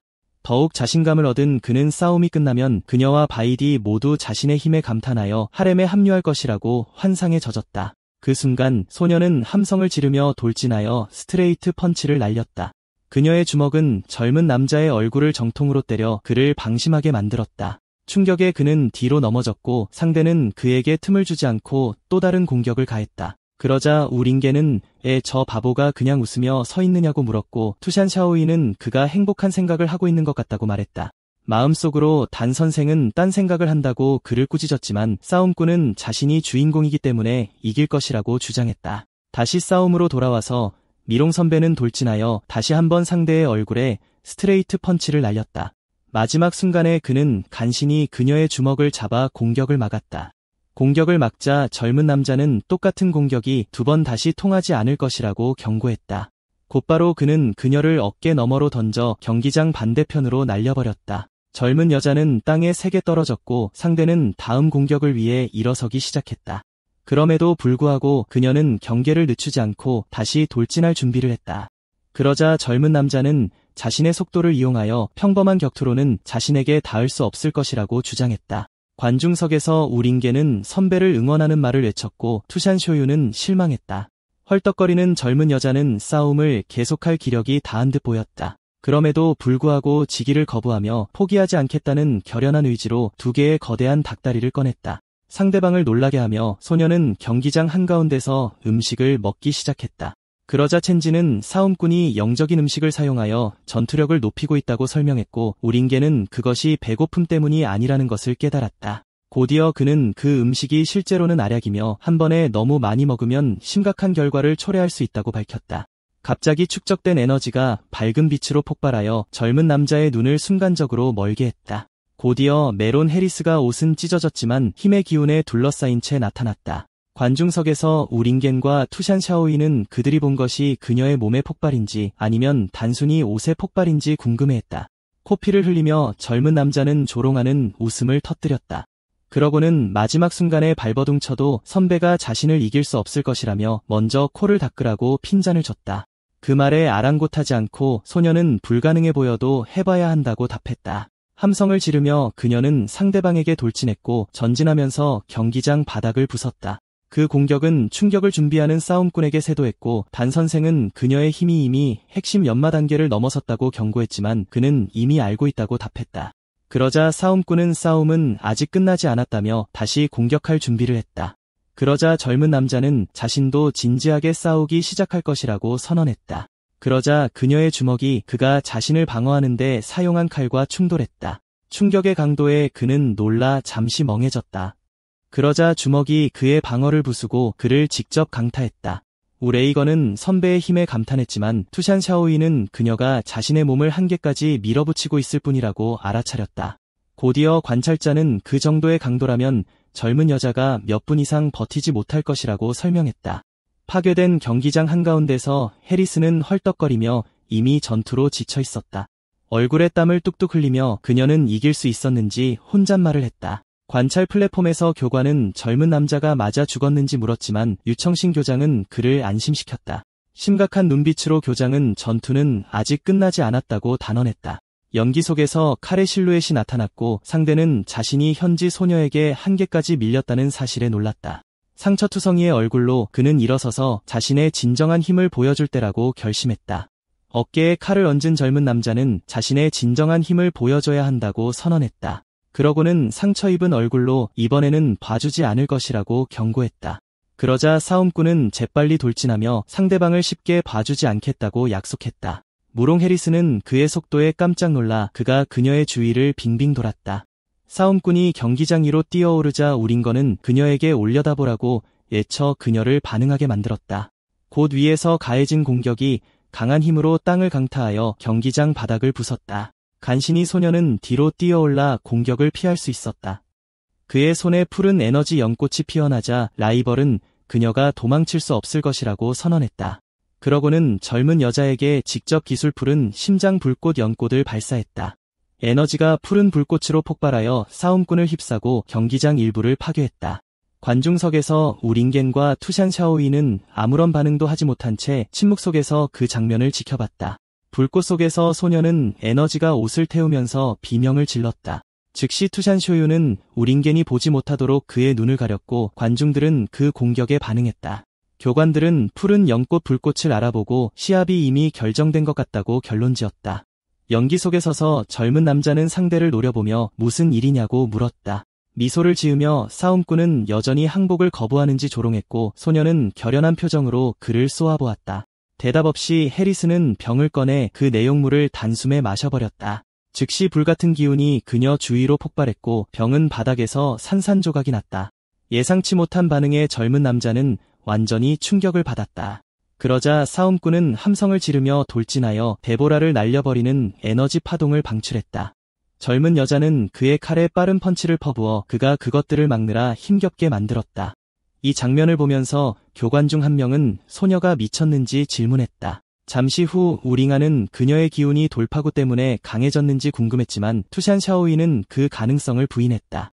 그러자 여우는 선배가 알약을 더 많이 먹으며 자신의 한계를 밀어붙이고 있다고 설명했다.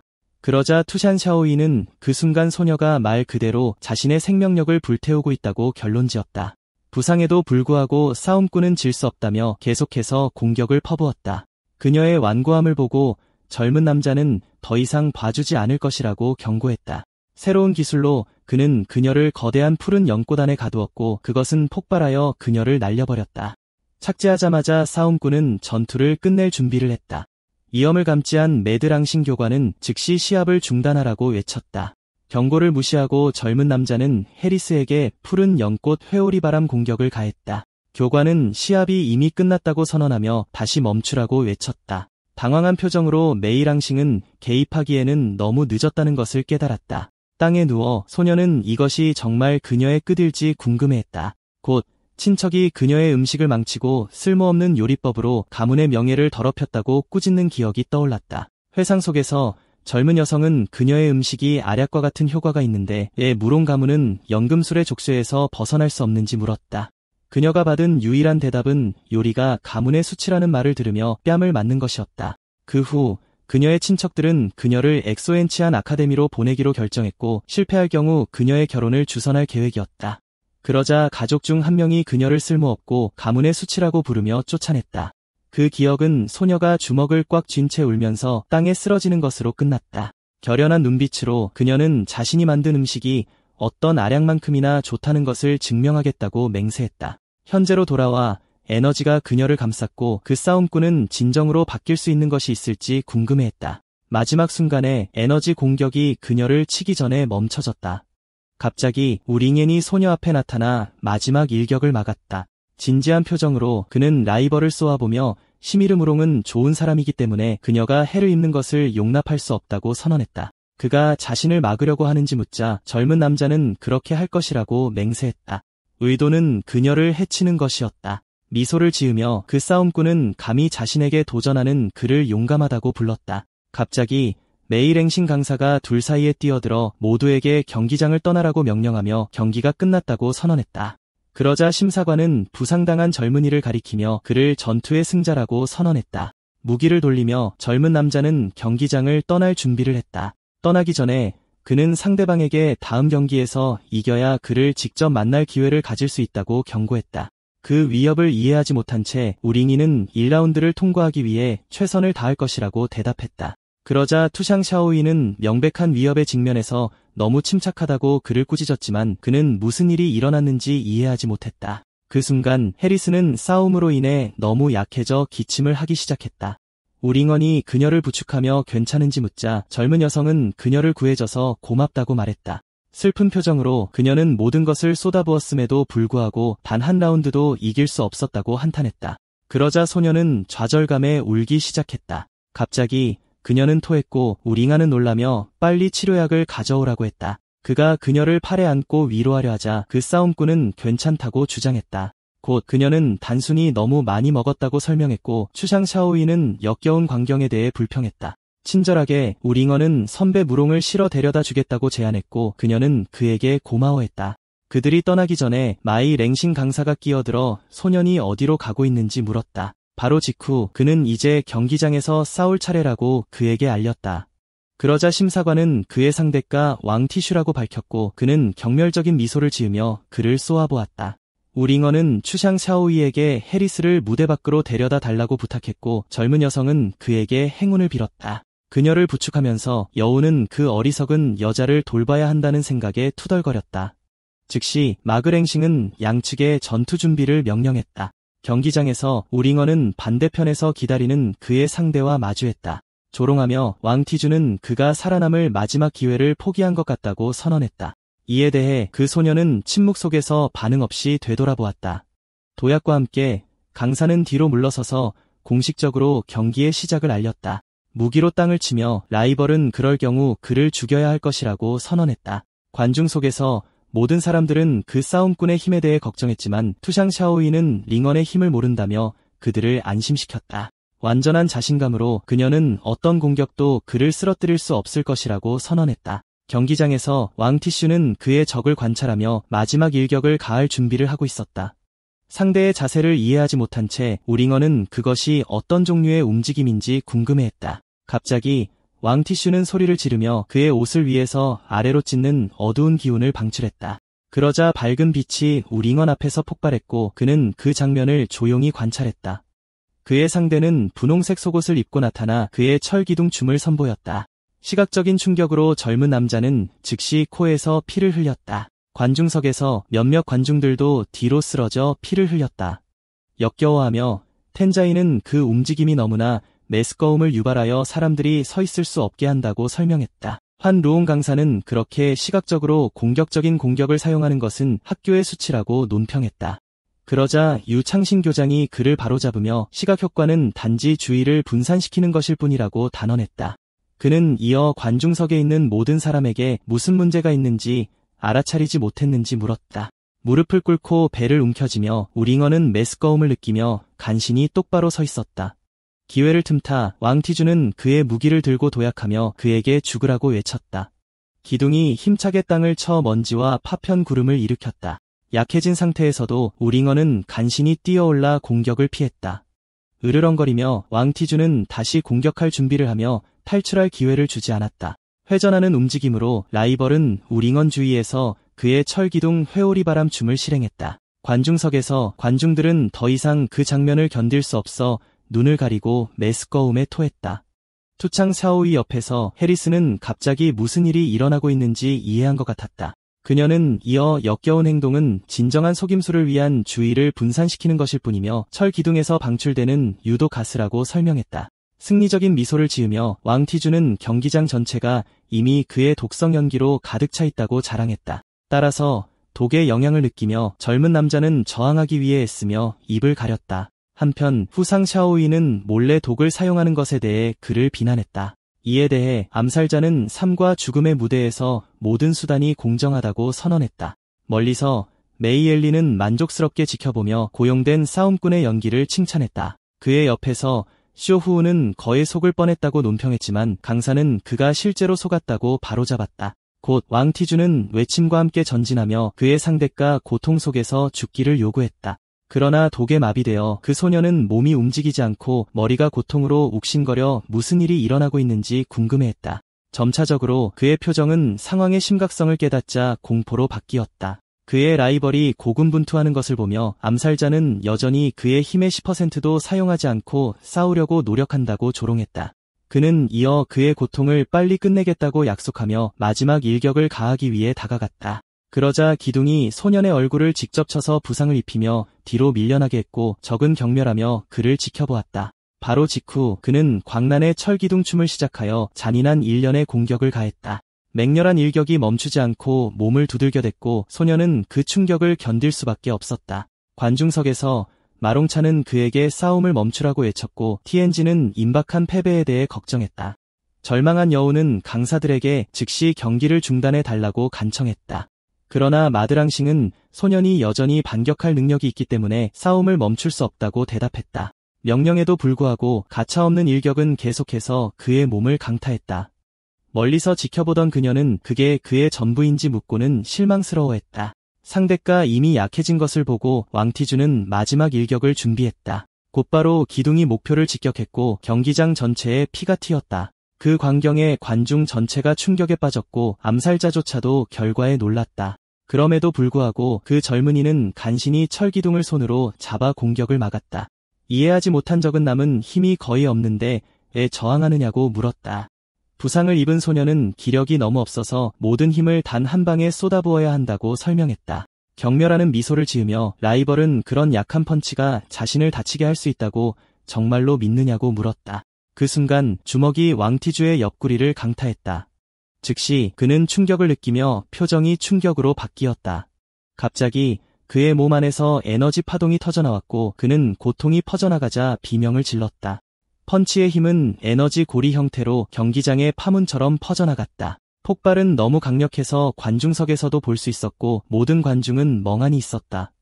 몸이 만신창이가 된 왕티주는 젊은 전사를 노려보며 무슨 일이 일어났는지 믿을 수 없어 했다. 마침내 마지막 숨을 내쉬며 암살자는 완전히 패배한 채 경기장 바닥에 쓰러졌다. 상처투성이로 서 있던 우링게는 그저 자신이 싸움에서 이겼다고 선언했다.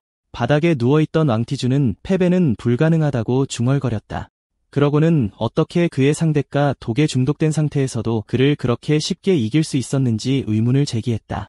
우링게는 그저 고개를 돌려 직접적인 대답을 하지 않았다. 진지한 눈빛으로 그 젊은이는 이것이 약해진 상태에서도 자신이 가진 힘이라고 밝혔다. 이해하지 못한 패배자는 그를 괴물이라고 부르며 충격을 받았다. 곧 마그랭킹 교관은 그 라운드의 승자는 우링겐이라고 발표했다. 은밀한 미소를 지으며 그 젊은이는 자신의 승리를 축하했다. 그 후 교관들은 경기장에 남은 독성 한 개를 흩뿌리기로 결정했다. 이와 함께 황노홍은 전장 위로 날아가는 장치를 풀어놓았다. 그 유물은 비처럼 느껴지는 해독제를 뿌려 독에 영향을 받은 모든 사람을 치료했다. 비를 느끼자 우링아는 자신의 힘이 회복된 것을 깨달았다. 그 순간 마란찬이 그에게 달려와 승리를 축하했다. 포옹과 함께 그녀는 그가 자신이 상상했던 것보다 훨씬 더 강력하다고 칭찬했다. 그 광경은 투샹 샤오이의 분노를 불러일으켰고 그녀는 위협적인 표정으로 두 사람에게 다가갔다. 젊은이가 포옹을 받고 있는 동안 그 여우는 점점 더 가까이 다가와 개입할 준비를 했다. 외침과 함께 투샹 샤오이는 그들 사이에 끼어들어 무롱찬에게 링안에게 너무 가까이 가지 말라고 경고했다. 그 소녀는 자신을 정당화하려고 했지만 여우는 그녀가 그의 몸에 관심이 있다고 비난했다. 멀리서 허는 아름다운 소녀들에게 둘러싸여 있어야 한다고 불평했고 메이 알리는 왜 그런 생각을 하는지 물었다. 곧 교관은 승자의 힘이 실제로 자신의 기대를 뛰어넘었다고 인정했다. 그러자 메이 알리는 사오허에게 그 상대를 감당할 수 있는지 확신하느냐고 물었다. 자신감에 찬 분위기로 그 젊은이는 패배라는 단어는 자신의 사전에는 없다고 대답했다. 그 순간 사오춘우가 뒤에서 나타나 그에게 아카데미에 불을 지른 죄로 500개의 영석을 벌금으로 부과했다. 짜증이 난 젊은이는 벌금에 대해 의문을 제기했지만 메이 알리는 그가 경솔하게 행동하지 않도록 제지했다. 속삭임으로 그는 이 남자가 아카데미의 훈육관이자 교장의 삼촌이라고 경고했다. 차오춘허는 심각하고 위협적인 표정으로 그 광경을 지켜볼 뿐이었다. 그러자 메이 알리는 교장이 멀리서 소란을 지켜보고 있다고 지적했다. 마지못해 사오헌은 벌금을 내기로 동의하고 영석 한 자루를 건네주었다. 즉시 그는 또 다른 처벌을 받았는데 이번에는 아카데미 직원을 악의적으로 공격한 죄로 1000개의 돌이었다. 마오얄리가 그를 진정시키려고 하는 동안 그 젊은이는 분노에 차소리쳤지만 결국 지불하기로 동의했다. 두 사람이 떠나자마자 그는 땅에 무릎을 꿇고 교장과 노인이 자신에게 한 일에 대해 2배로 갚아주겠다고 맹세했다. 분노가 끓어오르는 채로 땅에 쓰러진 샤오오우는 우링겐을 향해 마지막 시선을 던졌는데 마치 자신의 좌절에 대한 책임을 묻는 듯했다. 갑자기 우링겐은 오한을 느끼며 몸을 떨었다. 그는 공기가 이상해졌다고 중얼거렸고 생 샤오이는 궁금해했다. 얼마 후 텐지는 그에게 별 5개짜리 암살자를 물리친 것을 축하했지만 우링겐은 그 싸움이 보이는 것처럼 간단하지 않았다고 진지하게 대답했다. 장난기 가득한 미소를 지으며 정보원은 그 전투로 인해 암시장에서 좋은 가격에 팔 수 있는 귀중한 정보를 얻었다고 밝혔다. 그 순간 마그랭신 교관은 TNG에게 첫 번째 라운드 참가가 아직 보류 중임을 상기시켰다. 놀란 소녀는 자신의 차례가 왔다는 것을 깨달았다. 단호하고 신중한 발걸음으로 그는 경기장에 올라 상대와 마주했다. 반대편에서는 붉은 머리와 차분한 눈빛을 가진 젊은이 유자수도 조용히 기다렸다. 이 자리에서 유장신 교장은 황노홍에게 그 소년이 정말로 그의 쓸모없는 손자임을 확인해 주었다.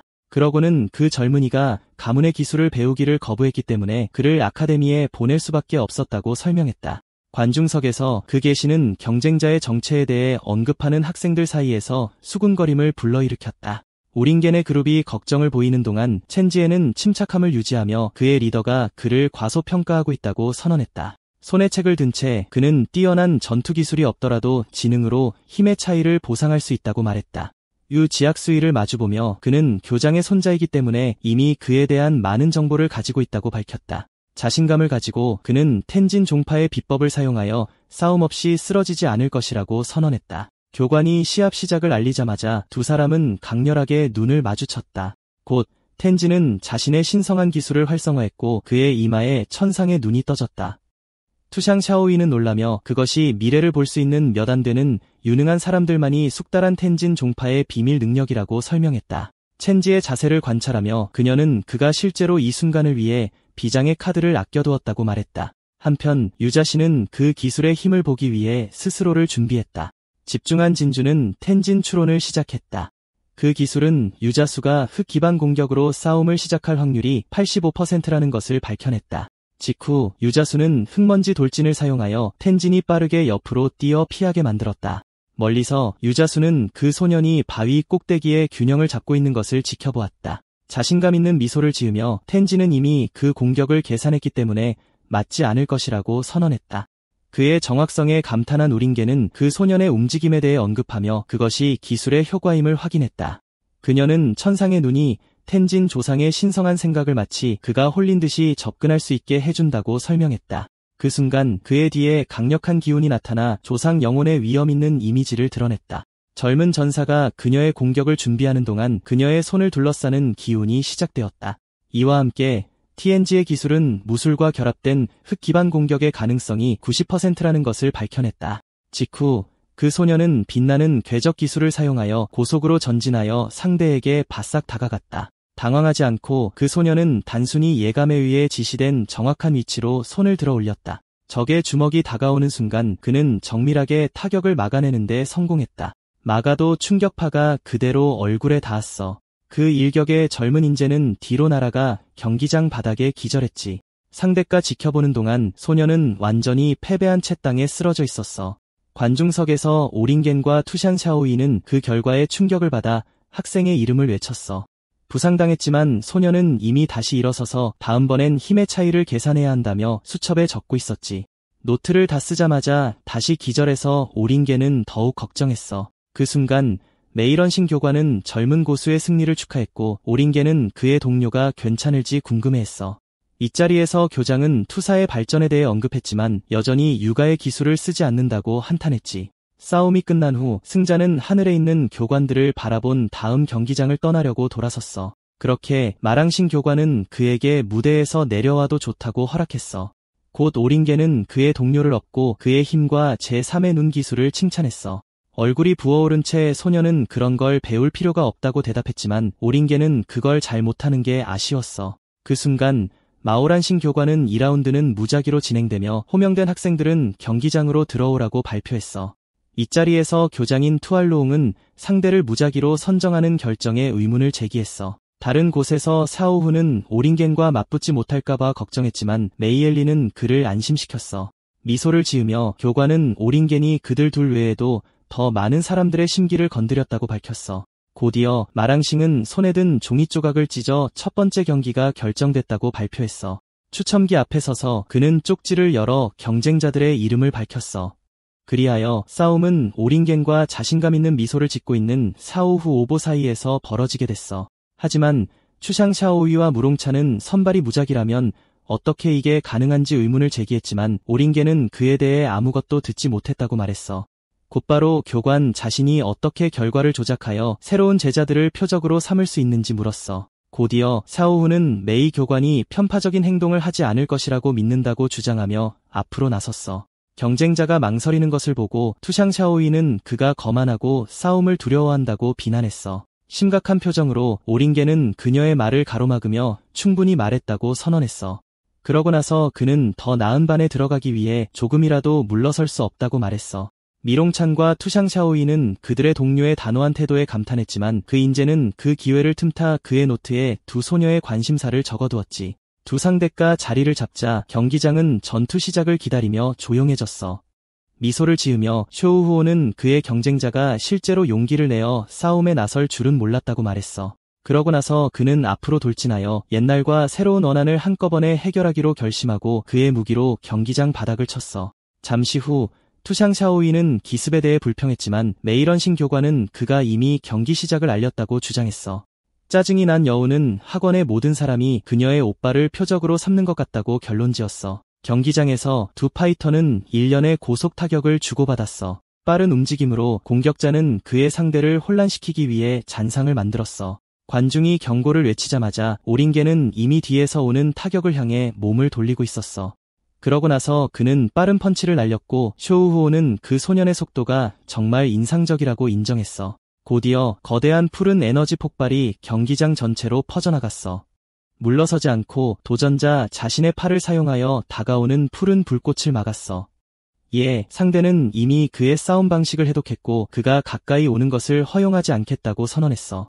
에너지의 열기를 느끼며 오링호는 자신의 손을 식히기 위해 입김을 불었어. 갑자기 소년의 표정이 바뀌면서 중요한 것을 깨달았어. 외침과 함께 3000개의 불용 기술을 불러일으켜 푸른 불꽃의 거대한 두 생물을 소환했어. 그리하여 불꽃의 높은 온도로 인해 그의 상대는 자신의 몸으로 타격을 막을 수 없다는 것을 깨닫고 후퇴할 수밖에 없었어. 멀리서 메이엘리는 만족스러운 표정을 지으며 그의 라이벌을 궁지에 몰아넣기 위해 공격을 격려했어. 한편 바이디는 오링이드가 마침내 그의 악마 기술을 드러내기를 기다리며 싸움을 지켜봤어. 경기장 가장자리에 몰린 그는 그의 적이 그를 완전히 끝내기 위해 새로운 타격을 준비하는 것을 보았어. 잠시 후 기술인 상령이패가 오링언을 향해 세도했고 오링언은 임박한 충격에 대비했어. 외침과 함께 오링언은 자신의 모든 힘을 사용할 수밖에 없다고 선언했어. 한편 마란찬과 첸지는 그가 어떤 움직임을 사용할지 보고 싶어 흥분하며 지켜봤어. 손을 위치시키며 젊은 남자는 그의 불멸 기술 중 하나를 실행할 준비를 했어. 그러고 나서 그는 가슴 운동을 외쳐 푸른 불꽃을 밀어내는 에너지 파동을 내뿜었어. 충격을 받은 조우후오후오는 이것은 불멸 기술 근처에도 가지 못한다고 항의했고 도전자 그는 운동 경험에서 그것을 개발했다고 자랑했어. 그리하여 상대는 그에게 약간의 기술이 있다고 인정했지만 그의 속임수가 거기서 끝나지 않는다고 경고했어. 곧이어 용들의 에너지가 흩어지며 젊은 파이터 주위로 작은 불꽃으로 폭발했어. 순식간에 불꽃은 수십 송이의 작은 불 연꽃으로 변모했어. 불꽃으로 뒤덮인 경기장에서 쇼우후오후오는 그의 손으로 그것들을 잡아보라고 도전했어. 새로운 위협에 직면한 오링게는 훨씬 더 강력한 불멸 기술을 사용해야겠다고 결심했어. 곧바로 그는 옆으로 뛰기라는 불멸 기술을 수행했어. 그 순간 멀리서 지켜보고 있던 장마는 그가 그의 기술을 배웠는지 의문을 제기했지만 동료 학생에게 꾸중을 들었어. 빠른 움직임으로 젊은 남자는 경기장 전체로 움직이는 자신의 여러 잔상을 만들었어. 아무 생각도 없던 쇼우후 오후오는 그의 라이벌이 그의 움직임에서 나오는 공기 흐름을 사용하여 불꽃을 흩뜨리고 있다는 것을 깨달았어. 그의 상대가 여전히 원소불 에너지에 둘러싸여 있는 채로 그는 마무리 공격을 준비했어. 그리하여 쇼우후 오후오는 불과 돌로 도전자를 에워싸는 불타는 바위 감금의 감옥을 불러일으켰어. 한편 텐주에와 마롱차는 그가 어떻게 땅 기술을 사용할 수 있는지 의문을 제기했고 정보원은 원소 변동이 없다는 점을 지적했어. 곧이어 메이엘링은 사오후오의 오행 전환 기술에 대해 자랑했고 소녀는 그가 그냥 이름을 지어내고 있다고 불평하게 만들었어. 미소를 지으며 상대는 이 세계의 원주민들이 오행의 원리를 이해하지 못한다는 것을 곱씹었어. 이 자리에서 유탕신 교장은 황노홍에게 그 소년의 기술을 기록하라고 명령했어. 하지만 교관은 영적인 돌 결정에 높은 비용을 상기시켰고 교장은 놀라움에 숨이 막혔어. 경기장으로 돌아와서 쇼우후아오는 세계의 원리에 대한 지식을 가지고 있으면 그의 기술은 무한한 변형을 가질 수 있다고 자랑했어. 새로운 외침과 함께 그는 그의 마무리 공격을 펼칠 준비를 했어. 그러고 나서 젊은 남자는 관통하는 바위 폭발을 실행하여 그의 상대에게 불과 돌의 벽이 무너지게 만들었어. 곧이어 바위와 불꽃이 폭발의 중심에 갇힌 오링언에게 쏟아져 내렸어. 그리하여 텐진과 무롱차는 공격의 결과에 대해 걱정하며 그의 이름을 외쳤어. 교장이 그의 영적인 돌을 잃은 것을 한탄하는 동안 활로옹은 그의 관심을 끌려고 노력했어. 닭다리를 손에 든 무롱차는 오링언을 구하기 위해 돌진할 준비를 하며 가만히 서 있기를 거부했어. 하지만 투샹쇼우유는 그녀를 멈추고 그녀가 그녀의 오빠의 문제를 더 악화시키지 않아야 한다고 주장했어. 완벽한 자신감을 가지고 여우는 그녀에게 안심시키며 그러한 작은 기술은 그에게 아무런 문제가 되지 않는다고 보장했어. 우월한 태도로 쇼우후오는 이 세계의 원주민은 결코 그의 운명에 비할 수 없다고 선언했어. 갑자기 경기장 바닥이 그의 발밑에서 떨리고 갈라지기 시작했고 무슨 일이 일어나고 있는지에 깜짝 놀라게 만들었어. 관중석에서 모든 사람들은 무슨 일이 일어나고 있는지 궁금해하며 지진인지 의문을 제기했어. 자신감 있는 미소를 지으며 투생 샤오이는 그녀의 오빠 링안이 진정으로 무적이라고 간단히 선언했어. 그러자 땅이 갈라지며 강렬한 노란색 에너지가 나타났습니다. 곧 오릉은 초고속 벤치프레스라는 불멸의 기술을 선보이며 잔해 속에서 나타났습니다. 그 광경에 쇼우후오고는 완전히 충격을 받아 어떻게 그런 일이 가능한지 궁금해했습니다. 그러자 두 사닉사오위는 그 돌판들이 오빠의 평소 훈련에 비하면 아무것도 아니라고 설명했습니다. 잔해 속에서 도전자는 그 무게가 여전히 자신에게 너무 가볍다고 말했습니다. 짜증이 난 쇼우화와는 이 세계의 누군가가 자신을 모욕할 수 있다는 것을 믿지 않으려 했습니다. 그는 선택받은 자로서 그저 그런 사람에게 질 수 없다고 선언했습니다.